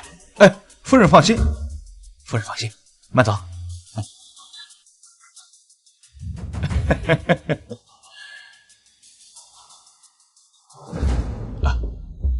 殿下，崔家的东西都在这里了。正如殿下所言，崔家为了拿回那幅画，已经不计一切代价。做得不错。崔家底蕴不深，这些东西怕是动了崔家的根基。可偏偏我们又拿了一幅假字画给他，小的怕崔家不会善罢甘休啊。放心吧，崔少自身难保，柳氏更是自寻死路，没有人敢动。是，殿下。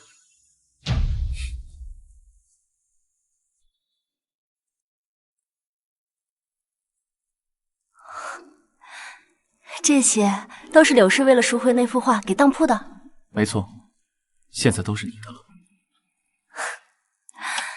这怎么好意思呢？不好意思，那我收回去了。要，有钱不赚，王八蛋！三哥，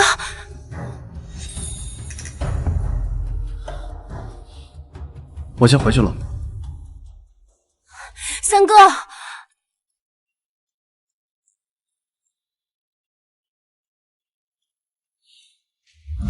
锦绣，我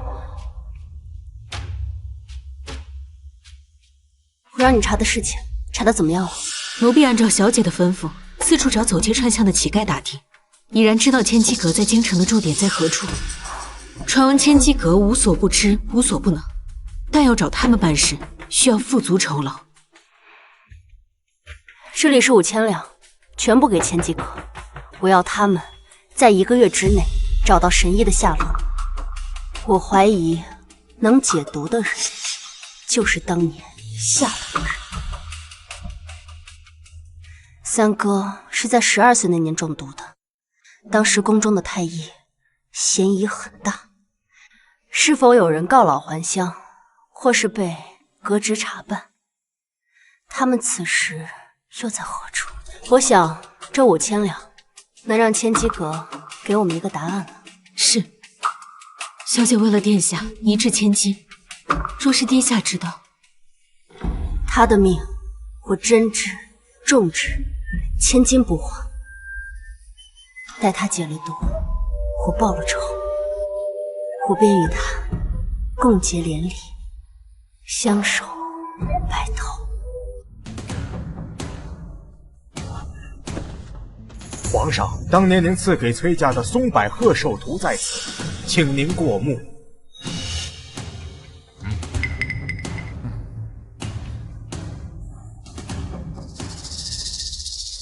打开。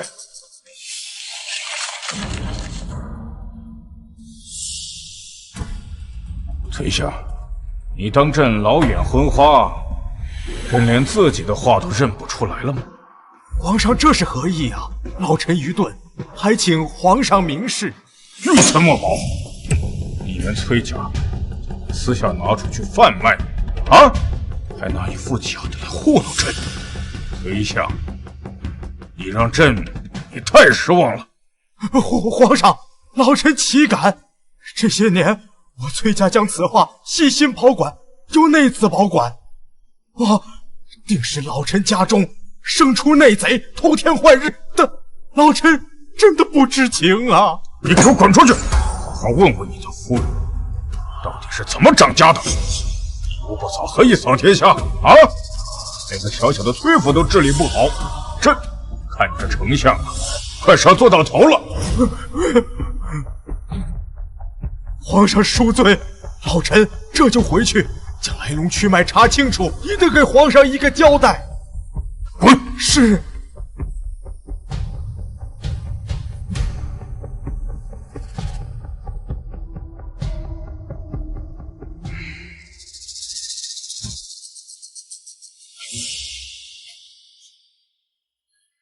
怎么样？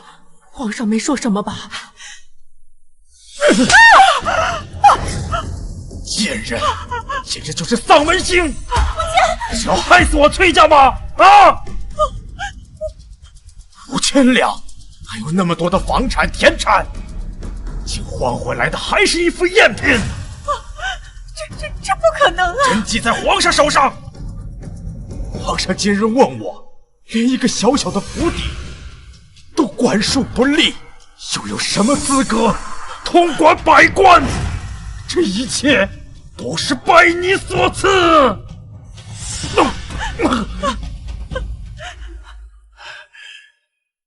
要是何氏在，以他的才华学识，又怎能做出此等荒谬的事啊？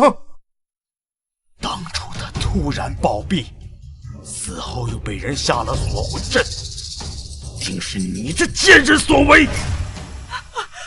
不是我！来人，上家法！我狠狠的打，打到他承认为止！不，老爷，不！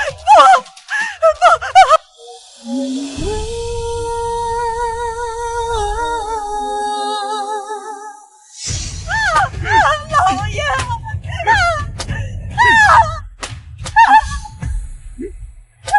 我知道错了。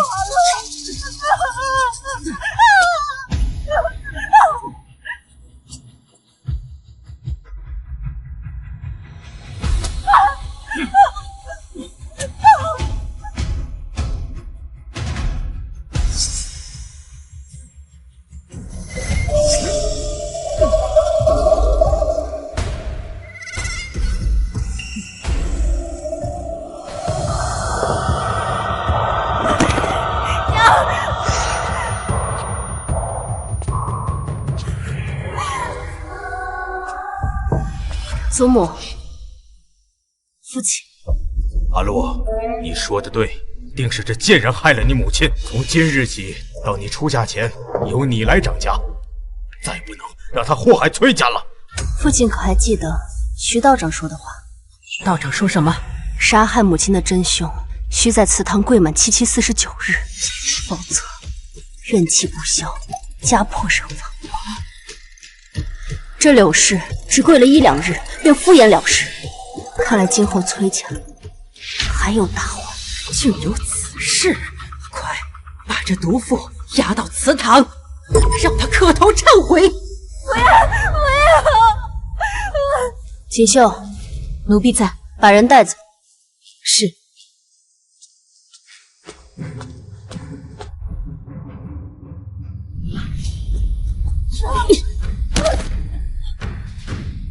崔文洛，你要干什么？崔文洛，你放开我母亲！崔文洛！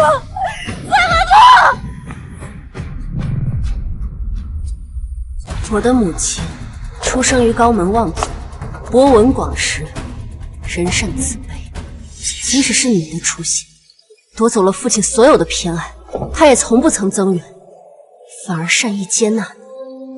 可你却联合你的手下，传播他子嗣凋敝，不配其位，让他郁郁寡欢，卧病在床，又勾结大夫在他的药里下毒，日复一日地拖垮他的身体，将他害死。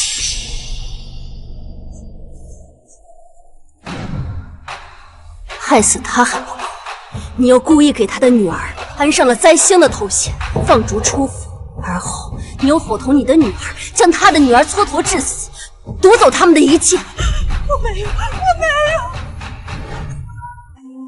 柳氏，你的罪状罄竹难书。今日我崔文洛便替天行道，以你之命慰藉我母亲，在天之灵。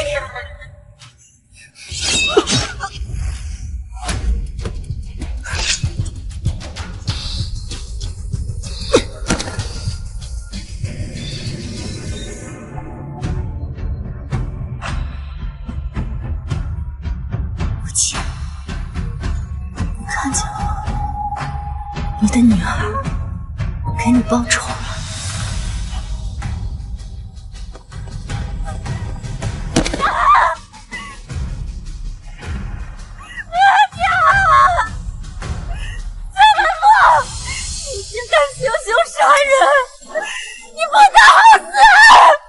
是吗？你放心，就算是死，你也一定死在我前面。现在是你赢，下一个你猜是谁？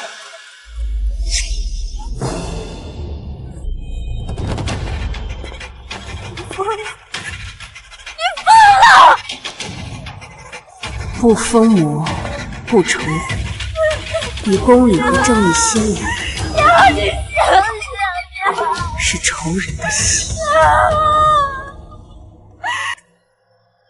柳氏之死不发丧，不出殡，对外就说他是畏罪自尽。如此，你也能给天价一个交代，不至于再被问罪。是。星儿和清远侯府的婚事，你亲自出面，不论用什么手段，务必敲定。他生母出了这等丑事，再不嫁侯府，没有哪户人家会要她了。婚事嘛，一切从简，不用管丧期，越快越好。都听母亲的。阿洛，我知你母亲临终前给你留了一笔嫁妆，祖母希望你拿出一半分给你的妹妹，当做陪嫁。您说什么？府里为了那幅画搭进去不少房产地契，你还有2个弟弟，日后也要结婚生子，崔家的家业要留给他们，不能再动。若星儿无财帛傍身，去了侯府，他是无法立足的呀。我知你记恨他们母女，但柳氏你不该死，你却杀了他。于情于理都该给星儿一些补偿，他们母女也是可怜人。他们可怜，我母亲就不可怜吗？柳氏不该死，我母亲就该死吗？祖母，我看您是老糊涂了吧？放肆！你，祖母与其在这里苛责我，不如好好想想，怎么让清远侯府同意崔星儿进门吧。这么好的亲事，可千万别错过。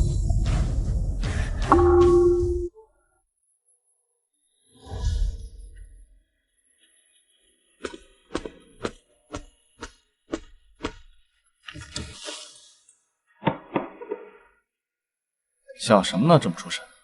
三哥，给你的。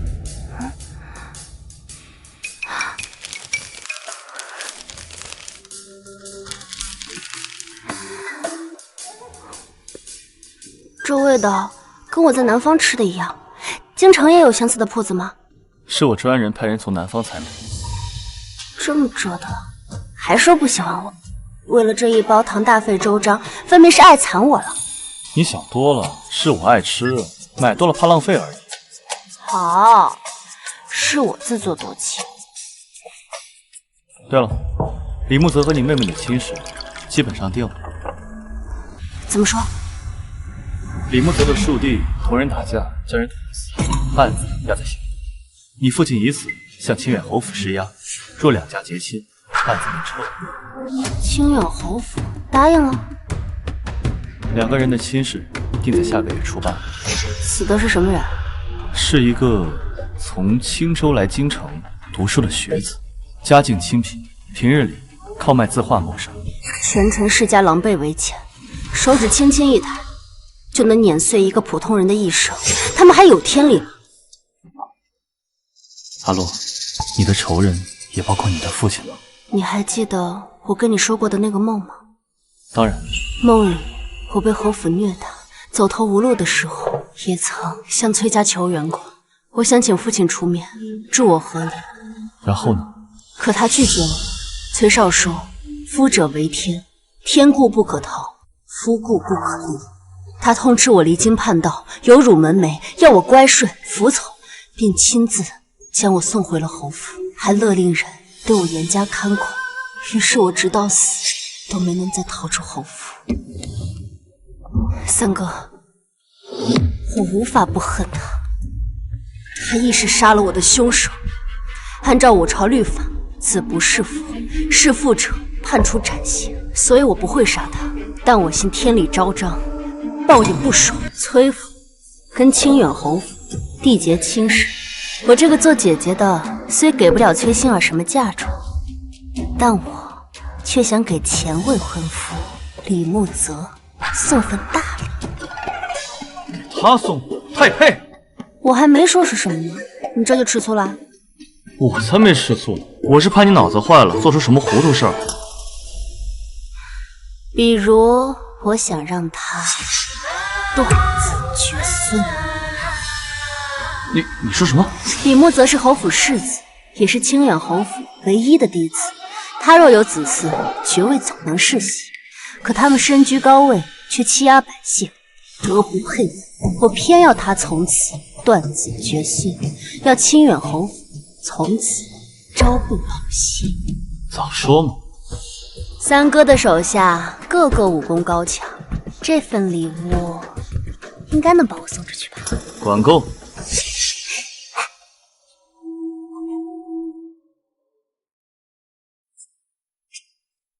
崔大小姐，你在吗？奇怪，明明是崔文洛传话让我过来，却不见他人影。崔大小姐，莫不是你害羞不敢出来见我，还是说你觉得我跟你妹妹是有什么误会，所以才不肯见我？若是你改变主意，我愿意跟家里说明，不娶崔馨儿，改为娶你，可好？狗东西，跟我主子抢女人，打死你！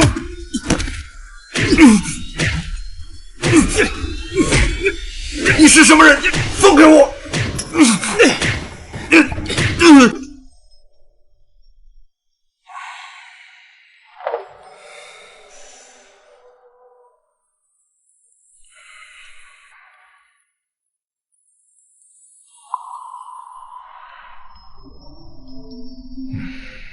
大夫，疼得厉害，可有方子呀？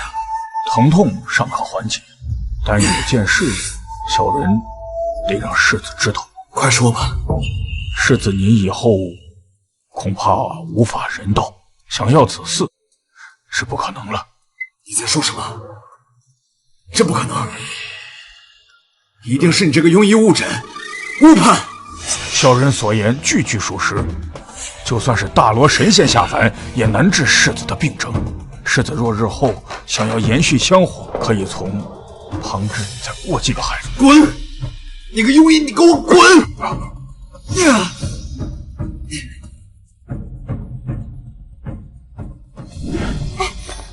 慢点儿，搬的时候千万仔细点，别磕着碰着了。去吧去吧。妹妹，这是在准备嫁妆吗？我听闻祖母先前本想在陪嫁礼中匀出一些给你，可谁知清点的时候却发现柳氏楼洞店卖了他老人家不少东西。祖母一气之下，把库房的锁都换了，就再也不肯给你任何贵重物品。依我看，你这箱子杂七杂八的加起来，也不值几个钱吧。崔文洛，你得意什么呀？我嫁妆再少，那我未来的夫君也是清远侯府的世子。等我成了世子夫人，再有了子嗣，就能袭爵，荣享百年。而你啊，永远都会被我踩在脚下。恭喜恭喜，那我拭目以待。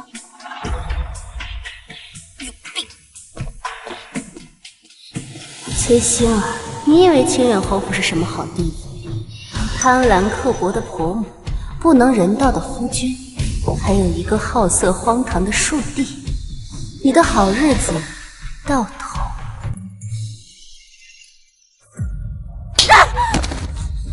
哼！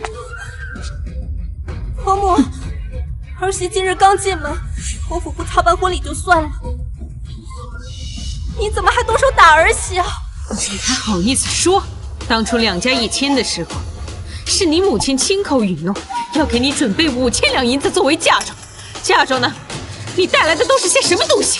想用一箱子破烂货就换一个世子夫人的位置，崔家真是好盘算的。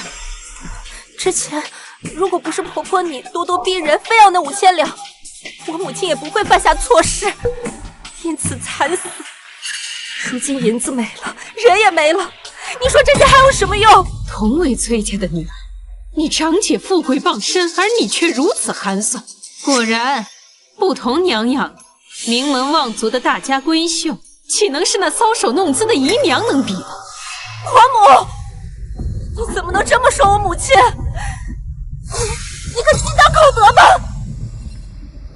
第一日进门的心腹，就敢如此顶撞婆母。既然你不懂什么是规矩，那我便让府里的下人好好教教你什么叫规矩。你在此看着，没有我的允许，不准起来。是。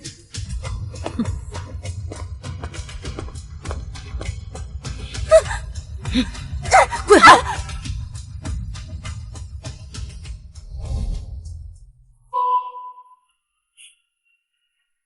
今早我也送了李木泽一份大礼。你又送了什么？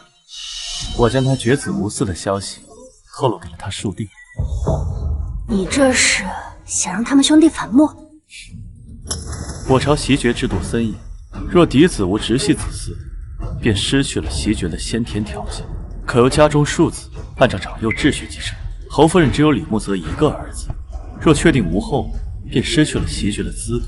平日里李木泽和他的庶弟关系并不融洽，这一次他的庶弟有资格踩在嫡兄长的头上，他又岂会放过？三哥，没想到你是黑心芝麻丸啊！你儿坏！我这是近朱者赤，近墨者黑，被你带坏了。在你的梦里，他们这么欺负我，我又岂能这么轻易放过他们？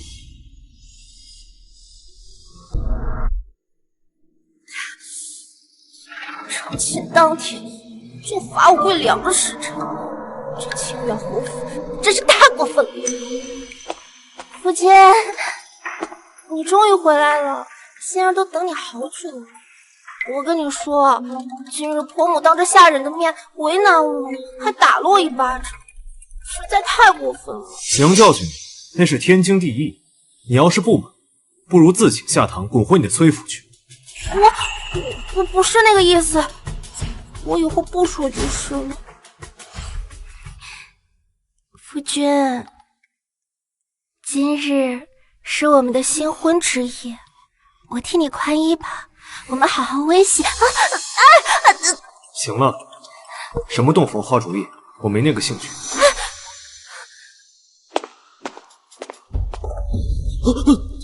大哥，李楚，你在这里做什么？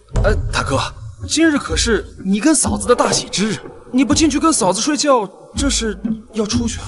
我做什么，还轮不到你一个庶子指手画脚。这里是我的院子，你却在这里侧耳旁听，你还有没有规矩？大哥，之前就有人给我说过，你不行，这我还不能确定。现在看来，那人倒是没骗我。你说什么？大哥，你就承认吧，你被人给打坏了，已经不能给侯府传宗接代了。与其放任这么美的嫂子独守空房，你不如把她让给我呀。哎，你说，要是父亲和皇上知道你已经绝嗣了，这清远侯府的世子能让你做吗？你在胡说什么？我行得很，怎么可能绝嗣？大哥，这子嗣可骗不了人的。你说这1年2年的，你还能搪塞遮掩？那3年5年呢？你能遮掩得过去吗？我若是你，就趁早让位，别占着茅坑不拉屎。你给我滚！要是再敢胡说八道，割了你的舌头！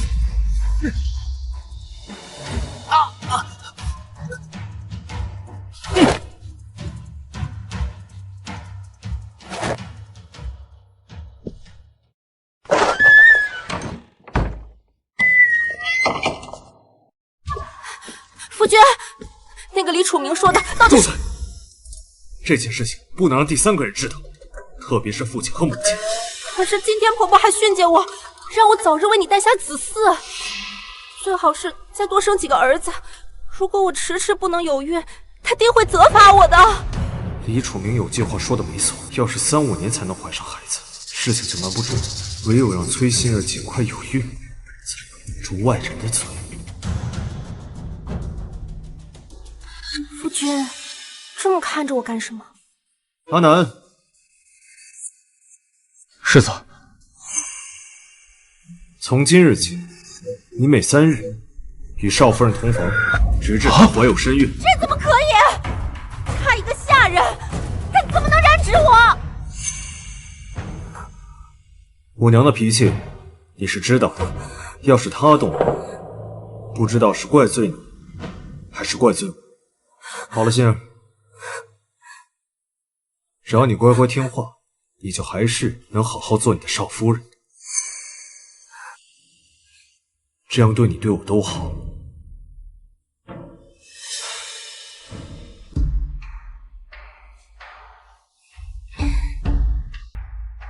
祖母，父亲，怎么就你一个人呐？今日是你回门，怎么世子没跟你回来？啊，夫君，他另有要事要处理，抽不开身。坐吧。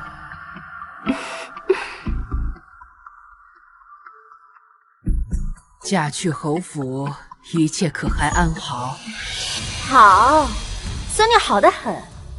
祖母您不知道，婆母啊对我非常的满意，夫君更是对我体贴入微，还说以后都不打算纳妾了，从今以后都只有我一个正头夫人呢。哦，世子还有这般深情，着实让人意外呀。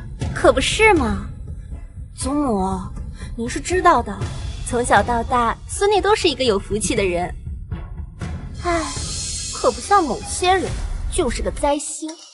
走到哪儿都一身的晦气。既如此，跟世子好好相处，早日为他诞下子嗣，不辜负他对你的情谊。有了孩子，你也能在侯府站稳脚跟了。祖母您放心，孙女啊一定会尽早有孕的。今日一早，婆母还特地命人给我送来了滋补的汤品呢，让我好好保养身体。甚好。那妹妹可要好好滋补，不要辜负了侯夫人一片心意。我看您那婆母好像不是很好相处的样子，若是太久没怀孕啊，她怕是要找你麻烦。你放心，我呀很快就要有好消息了，我的儿子以后可是要袭爵的。好，崔心儿肯这么放大话，难道是有恃无恐？这件事定有蹊跷。进。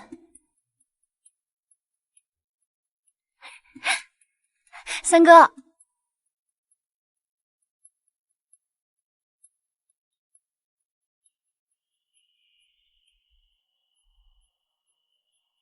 新任侯府的事，我已经派人去查了。怎么说？说说吧，都查到什么了？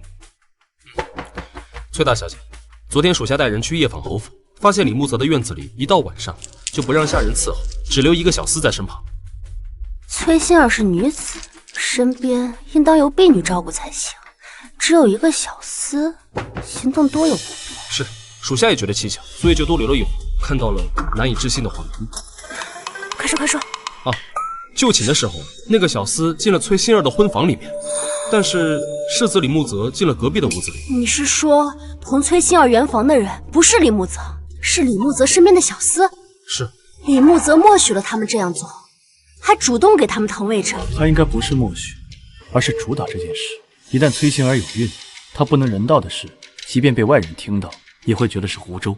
哪怕这个孩子不是他的血脉，也占了侯府嫡孙的身份，袭爵一事就轮不到他的庶弟，或者是其他的旁支兄弟子侄。待到事成之后，再将小厮杀掉，这件事便会被满天阴。难怪崔心儿连这么荒唐的做法都能答应。为了保全世子跟世子夫人的身份，这对狗男女，还真是无所不用其极。你这又是在打什么鬼传？像我这样正义凛然的大善人，怎么可能眼睁睁的看着心怀不轨的人恶意混淆侯府的血脉呢？滋事体大，我当然得好好的提醒提醒侯夫人才行。老夫人，崔家大小姐有要事想要见您。崔家大小姐崔文洛，是。这么晚她来干什么？进来吧。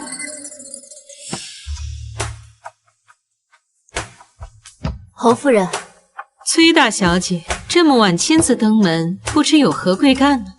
实不相瞒，是我今日得知了一件事，心中不安，不吐不快。什么事？侯夫人还是把周围的手下隐退了好，不然这事让外人知道了，恐对侯府不利。难道你要说的事情是与我侯府有关？我身边的丫鬟都是我的心腹，你但说无妨。那我要是说了，侯夫人，你可千万做不要被吓到了。我操持侯府多年，什么大风大浪没见过，一点鸡毛蒜皮的小事还能让我失了态？我妹妹刚回门，我亲耳听到她跟她身边的婢女偷偷说，世子她中看不中用，她一点也不喜欢，反而是世子身边那个小厮孔武有力，深得他心，他俩已有私情，简直一派胡言。他们俩刚刚成婚，正是蜜里调油的时候，他怎么可能看得上一个下人？我也不相信呀。可是他话里话外把那小厮夸的天上有地下无的，还说他会趁世子喝醉快睡着的时候，偷偷去找小厮约会。哦，没准他现在这个时辰正在跟小厮幽会。我怎么知道你不是诓骗我？她是崔家二小姐，做了这等丑事，我遮掩还来不及，怎么会主动前来告知？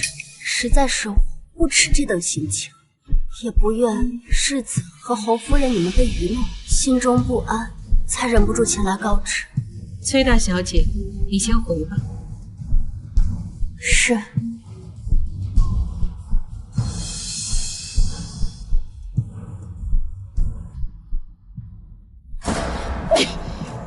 来人，陪我去世子院子里看看，我倒要看看这个崔心儿到底有没有背叛我儿。是。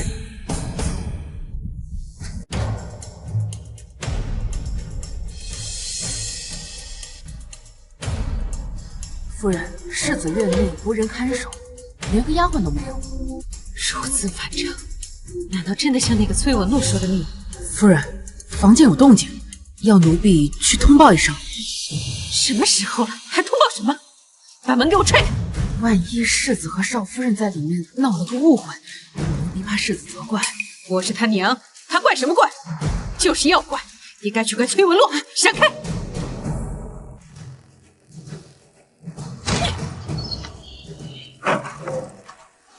今夜以后，无论此事的因是什么，崔心儿都别想好过。没有以后，我已经让崔心儿活得够呛。夫人，饶命啊！夫人，你们竟敢暗中勾结，贿赂侯府！来人，把这奸妇淫妇给我拖出去，沉塘处死！不行，你不能杀我，这都是你儿子所使的。你个贱人，这都什么时候了，你还敢狡辩？你把世子叫出来，你当面问他呀！世子呢？世子呢？娘，你怎么来了？夫人，世子是从旁边的屋子里出来的，定是这二人为了苟合迷晕了世子。你看看你娶回来的媳妇儿，竟与你身边的小厮搞在一起，他们这样对你，那简直是丧尽天良啊！世子爷，世子爷，你要为我做主啊！我都是凭你的命令行事，世子爷。一派胡言！我儿怎会做出如此糊涂之事？不辞，事到如今你还不说吗？娘，您能不能先让他们出去？出去？出什么出？他们两个做出这样的丑事，难不成我还要给他们留面子不成？娘，前些日子我让人打坏了身子，可能以后再无此事。什么？怎么会？娘，说真的，如果我膝下无子，李楚明那个王八蛋肯定会虎视眈眈，二坊三坊会扑上来相争，让阿南跟心儿圆房，也是无奈之举啊。那可这样一来，他怀的就不是你的孩子，就不是你家的骨肉啊！只要能保住世子之位，那又何妨？你疯了吗？这件事情若是传出去，那就不是落人笑柄的家事这么简单了。西决乃是国事，只有皇上和礼部承认方才奏效啊！这若是皇上知道，你有几个脑袋够砍的？那您还有其他法子吗？你先回房去，回房去，走！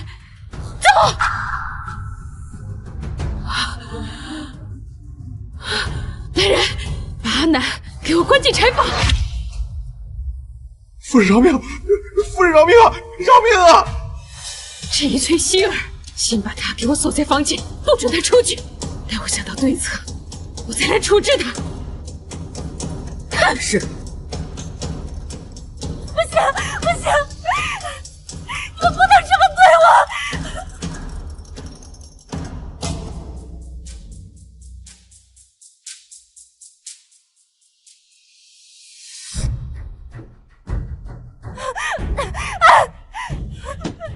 开门！放我出去！开门！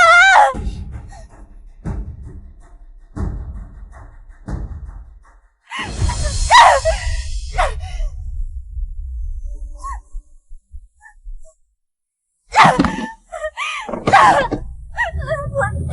混蛋！混蛋！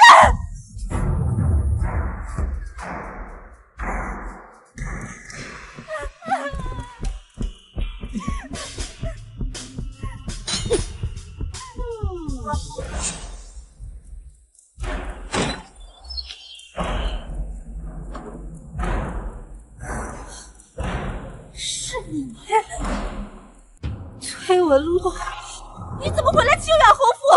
很意外吗？我对这里可比你熟悉多了。什么意思啊？这间屋子里的陈年旧事，还是跟我记忆中的一模一样。他们还是老样子，动不动就喜欢给人关在屋里，再上一把锁。想逃走，简直比登天都难。到底在说什么呀你？你是不是觉得很奇怪？你跟李慕泽瞒得密不透风，侯夫人是怎么知道你在此跟外人苟且？是怎么知道的？因为这件事情就是我告诉的侯夫人。我的蠢妹妹，是你！你的好夫君被人打断了命根子，也是我送你的新婚之礼，你喜欢吗？崔文洛，崔文洛，你为什么要这么做？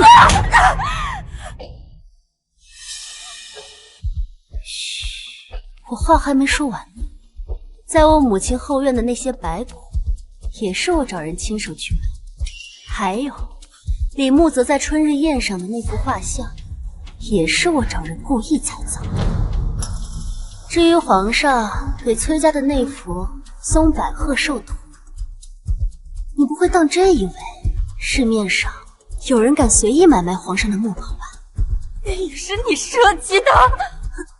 是啊，崔府的地契房契，如今多数都在我的手上。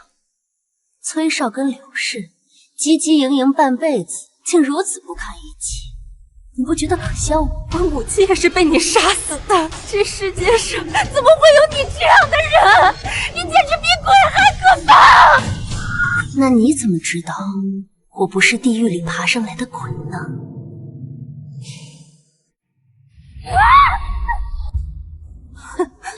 跟你开个玩笑，你怎么还当真了？我记得你胆子不是挺大的吗？毕竟前世的你脏事坏事一件也没少干。什么前世啊？你不需要知道为什么，因为不论你记不记得，结果都不会有任何改变。你别过来！你被侯府当场抓紧，你不受耻辱，选择自尽。我这个做姐姐的刻意起来，送你最后一程。在说什么？我什么时候不看手术上吊自尽了？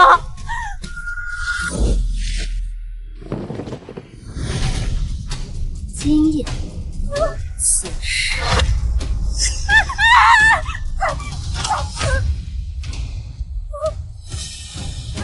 你对我做了什么？我为什么动不了了？点了你的马血，崔二小姐，下辈子投胎记得做个好人。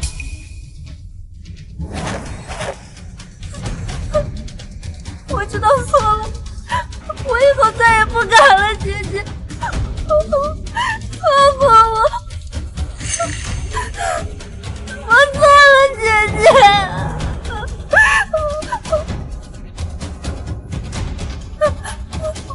我错了，姐姐不要，我知道错了，姐姐你放过我，我以后再也不。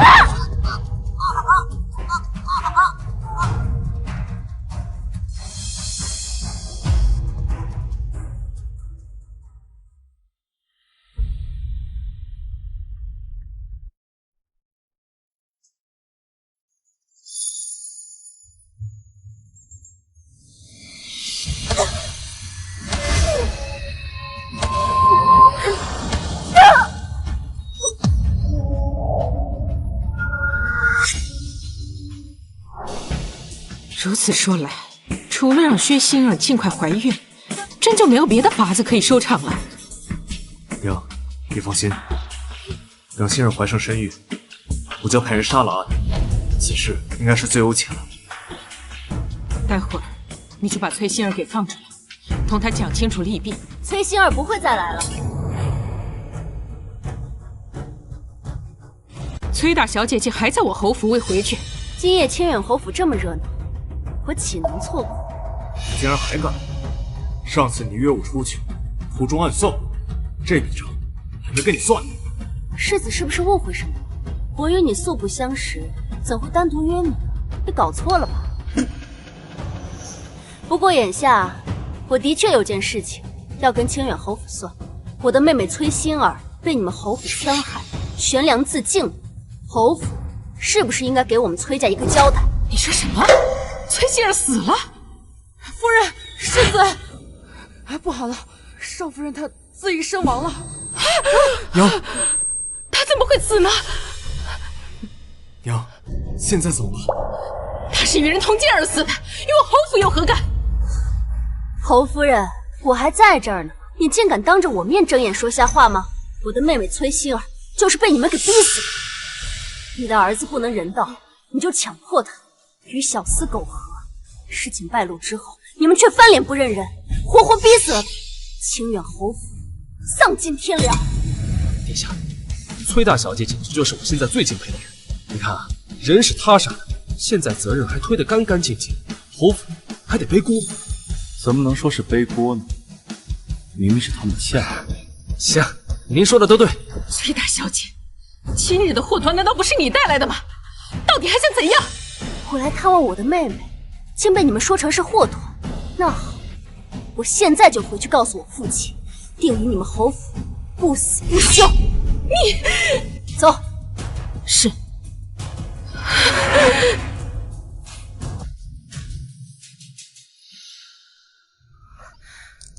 三哥，你怎么来了？回崔大小姐，殿下是担心您刚报完仇，心理压力大，怕不放心。但我觉得这种担心纯属多余。怎么会多余呢？三哥对我的关心就像涓涓暖流，融化了我冰冷寂寞的心。又在胡说。那我刚刚杀了人嘛，心里还是很怕的。我不管，你今天晚上多陪陪我，等我睡着了你再走。哎呀，好不好嘛？真拿你没办法。这崔文洛还没回来，尚未出阁的女子成日乱跑，真是没规矩。阿洛野性难驯，若是不加以约束，日后恐酿大祸。是啊，祖母和父亲与其关心我，不如先关心关心妹妹的死活吧。什么意思呀？崔馨儿她悬梁自尽了。什么？你说什么？他好端端的怎么会死？我刚从清远侯府回来，亲眼所见，还能有假？是侯府的世子跟侯夫人逼死的。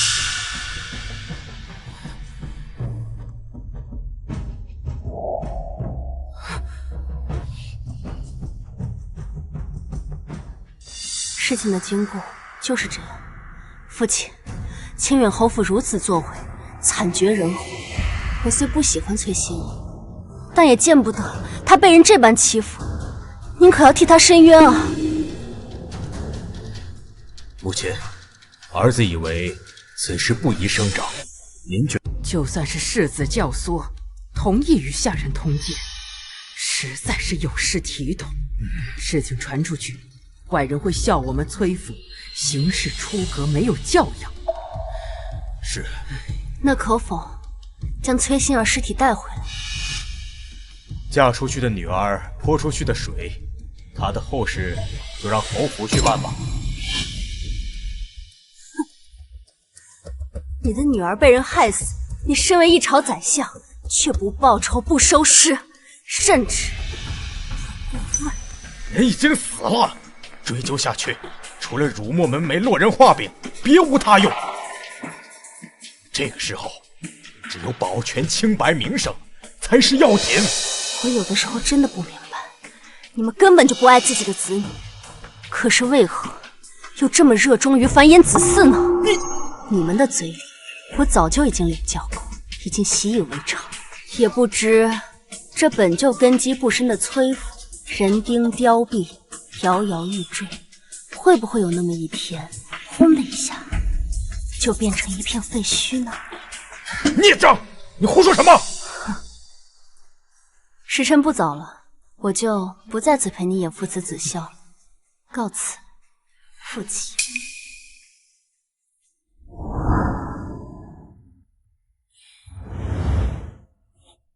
三哥，怎么了？我在想崔心儿，当然不是后悔杀他，他对我的所作所为，我把他千刀万剐100遍都不会手软。我在想，不管是我还是他，一条命，在父亲跟祖母的心里都没有名声重要。若真爱惜自己的羽毛，为什么轮到自己的时候，就徇私枉法，草菅人命了呢？他定是不会如你所愿，去找清远侯府的麻烦。无妨，不管是清远侯府还是崔家，有一个算一个，我都不会让他们好过。不过在此之前，我还有更重要的事情。什么事？你的毒，我找到破解之法了。你说什么？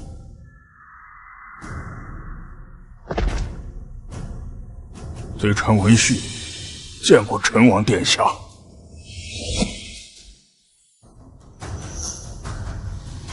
文太医，本王记得，你当初在太医院当时，后因上了年纪告老还乡了。我从一开始就怀疑是太医院的人下的手，所以让千机阁重点排查那些年离开京城的太医。此人终于找到了。文太医，不查不知道，你竟然是湘南族人。湘南人最擅长用毒，特别是蛊毒。陈王这些年体内的毒寻遍了名医，也无人知晓是什么毒，可见他的出处如此的刁钻特别。没想到，时隔8年，老臣还是被找到了。不错，殿下体内的毒，是老臣当初奉宫中贤贵妃之命，在殿下茶水里下的。贤贵妃，本王与她无仇无怨，况且贤贵妃只有六皇子一个儿子，以六弟的资质是当不成太子的。她为何要害我？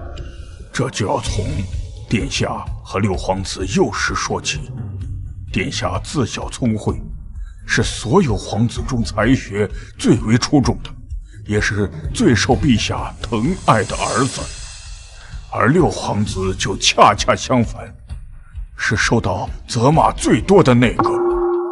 久而久之，贤贵妃心里就产生了憎恨，便以老臣妻儿的性命要挟，给您下了一种叫金丝绕的蛊蛊虫在殿下体内渐渐生长，毒性也慢慢的增强，身体再强壮的人也难以撑过10年呐。你既是下毒之人，一定有解法。你若能救成王的命，我们饶你不死。虽有解法，但极为凶险。老臣也是在族中长老留下的典籍中看到过，并未实操过。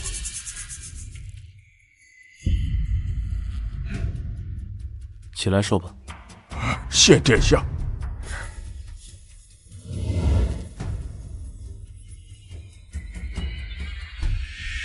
蛊虫难以直接去除，若蛊毒初期，蛊虫尚未成形，可以直接服用草药将其杀死。但8年过去了，殿下体内的蛊虫早已不是寻常的药物就可以杀的了。若能让另一只蛊也进入殿下的体内，两蛊相争，必有一死一伤。届时再服用药物，就能将其弄死了。成王体内的蛊已长达8年，你再下另一只，又该如何追赶这8年的时间呢？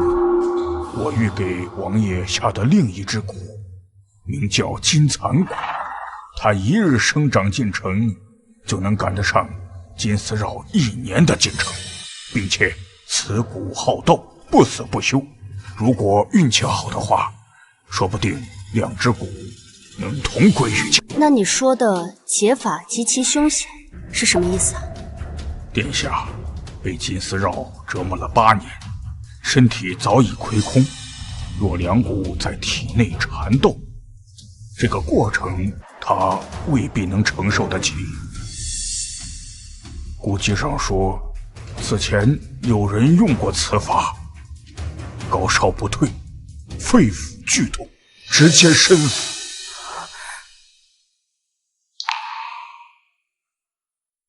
既然有办法，那就试试看吧。三哥，温太医是你吃重金，费尽千辛万苦找到的，我也跟你一样，不想留有遗憾。岂看命运会不会眷顾我这一次？殿下，请吧。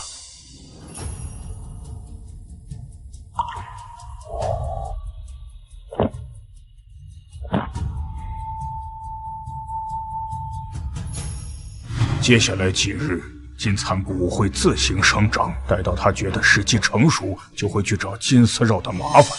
一旦两蛊相遇，殿下需要承受的痛苦难以预计啊！退下吧。这几日你先回去吧。不行，我要陪着你。崔文洛，如果我不幸身亡，你要记着，我霍玄从始至终就是一个冷心冷情的人，不值得你托付终身。我也从始至终没有爱过。如果上天有心让我解了毒，长久的活下去，余下的话，我再慢慢说给你听。你当然要说给我听，无论上天入地，我绝不会放过你。无论你在哪里，我都会与你纠缠不休。魏南，属下在。送崔大小姐回去。是，崔大小姐，请吧。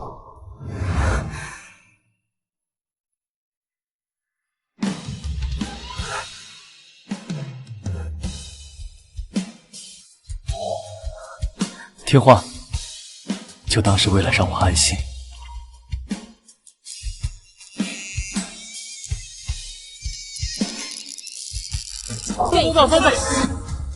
我先来，送我一个，我也来，我也来，我先来，还有我，按这儿就可以了吧？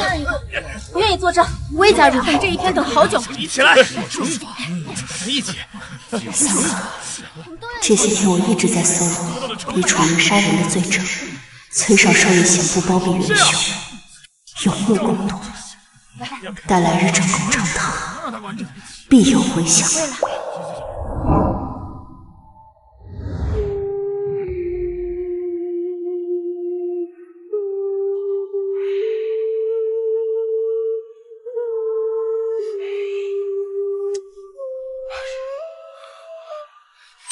给我出去！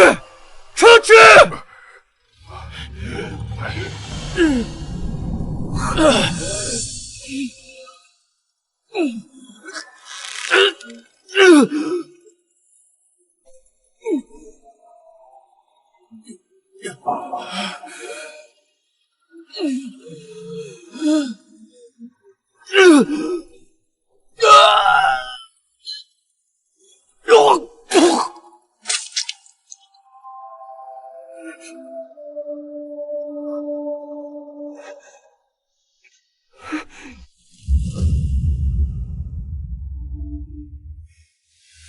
小姐，你的脸色怎么这么差？昨天是没睡好吗？昨夜做了个噩梦。今天是第几日了？自殿下服下金蚕蛊，已经是整整第10日了。他连院子都不让我进，也不知道如今情况如何。殿下吉人自有天相，一定会没事的。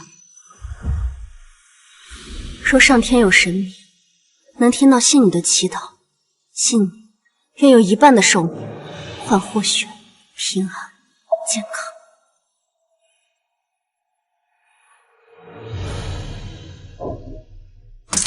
若是有神明，刚才你的话一定不可作数。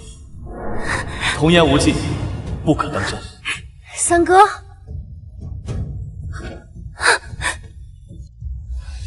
三哥，你的身体已然好了。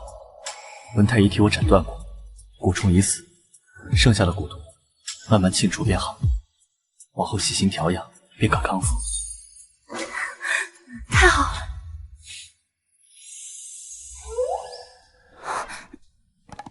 抱歉，陈王殿下，刚才是小女子失礼。你可是天皇贵胄，而我只是一介罪臣之女，根本配不上你啊！再说了，你根本就不喜欢我，之前都是我自作多情，今后我一定会循规蹈矩，懂得分寸。对不起，都是我的错。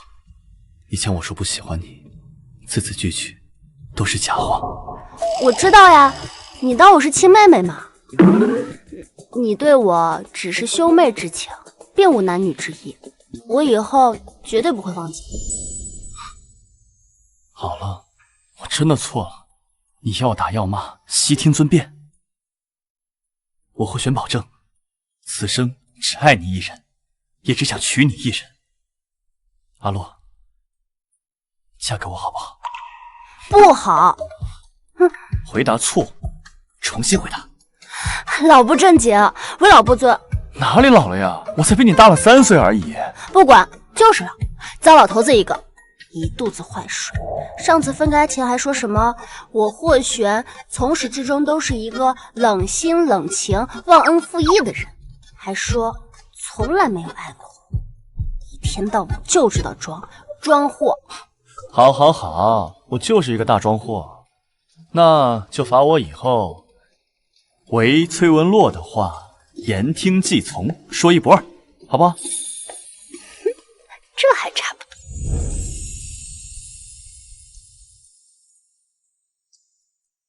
崔文洛，那我再问你一遍，嫁给我，好，就算死亡，也不能将我们分开。三哥，宣陈王崔文洛觐见。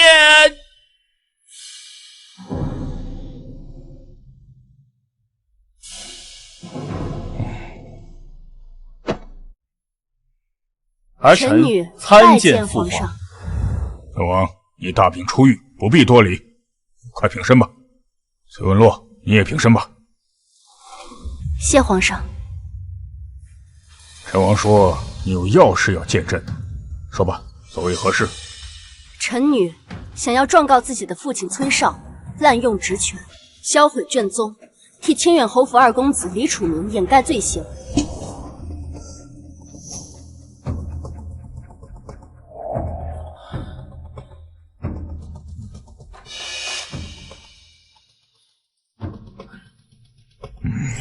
这是一份陈情书，上面详细记载了案发时李楚明行凶的经过，同行的人皆可作证。下面是一张来自京城学子们自发的请愿书，恳请皇上彻查崔少跟清远侯府的利益勾结，还天下学子们一个公道。臣女还翻阅了崔少的来往信件，他包庇的案件远远不止这一个。清远侯府上下更是蛇鼠一窝，目无王法。臣女以为这样的人家没有资格袭爵。崔少可是你的亲生父亲，如果被他知道，你不怕他记恨于你吗？我的母亲出生于建江何氏，外祖父曾说，官之士民如土芥，则民士官如寇仇。崔少为官不仁，不配为相。臣女的身体流着何家的血，无法视而不见。好一句，官之士民如土芥，则民士官如寇仇。当年啊，你的外祖父曾给朕做过帝师，你的性子倒是跟他十分相像。好，朕今日就收了这请愿书，一定会彻查到底。多谢皇上。陈王，儿臣在。你为什么总是盯着崔文洛脸上看？他脸上有什么东西吗？父皇，儿臣今日也有一事相求。你又有何事？父皇，儿臣想娶崔文洛为妻，求父皇赐崔文洛为陈王。若崔少无罪，她是丞相之女，陈王妃她倒是做的。可如今崔少涉案，前途未定，若崔少获罪，你还要娶她吗？如果没有崔文洛，儿臣也就没有了求生的信念。无论她是高门贵女，还是平民百姓，只要她是崔文洛，儿臣便只想娶她为妻。好，朕知道了，你先退下吧。父皇，你还没答应儿臣呢。皇子娶亲乃是国之大事，岂能随随便便就应允你？可是，好了，殿下，崔大小姐，请吧。儿臣告退。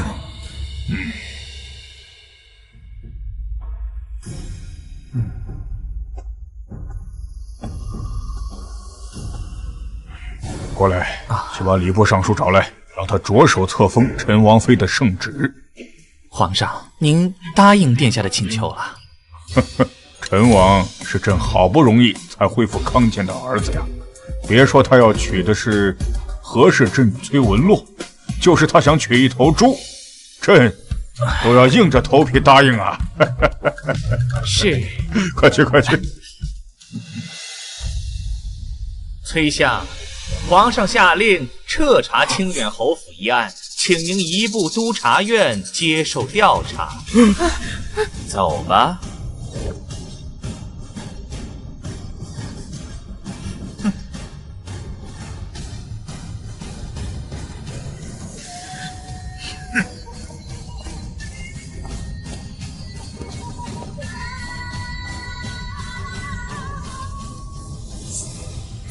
不敬父，有违伦常。崔文洛，自你进京，崔家就被你搞得天翻地覆，手里的刀为何要一直对着崔家？我手里的刀可以护我，亦可以替我劈出这高门大院的虚伪和枷锁，让我重获自由。祖母若觉得痛苦，不过是你们当年做的孽，铸成了寒光利剑，如今正中眉心。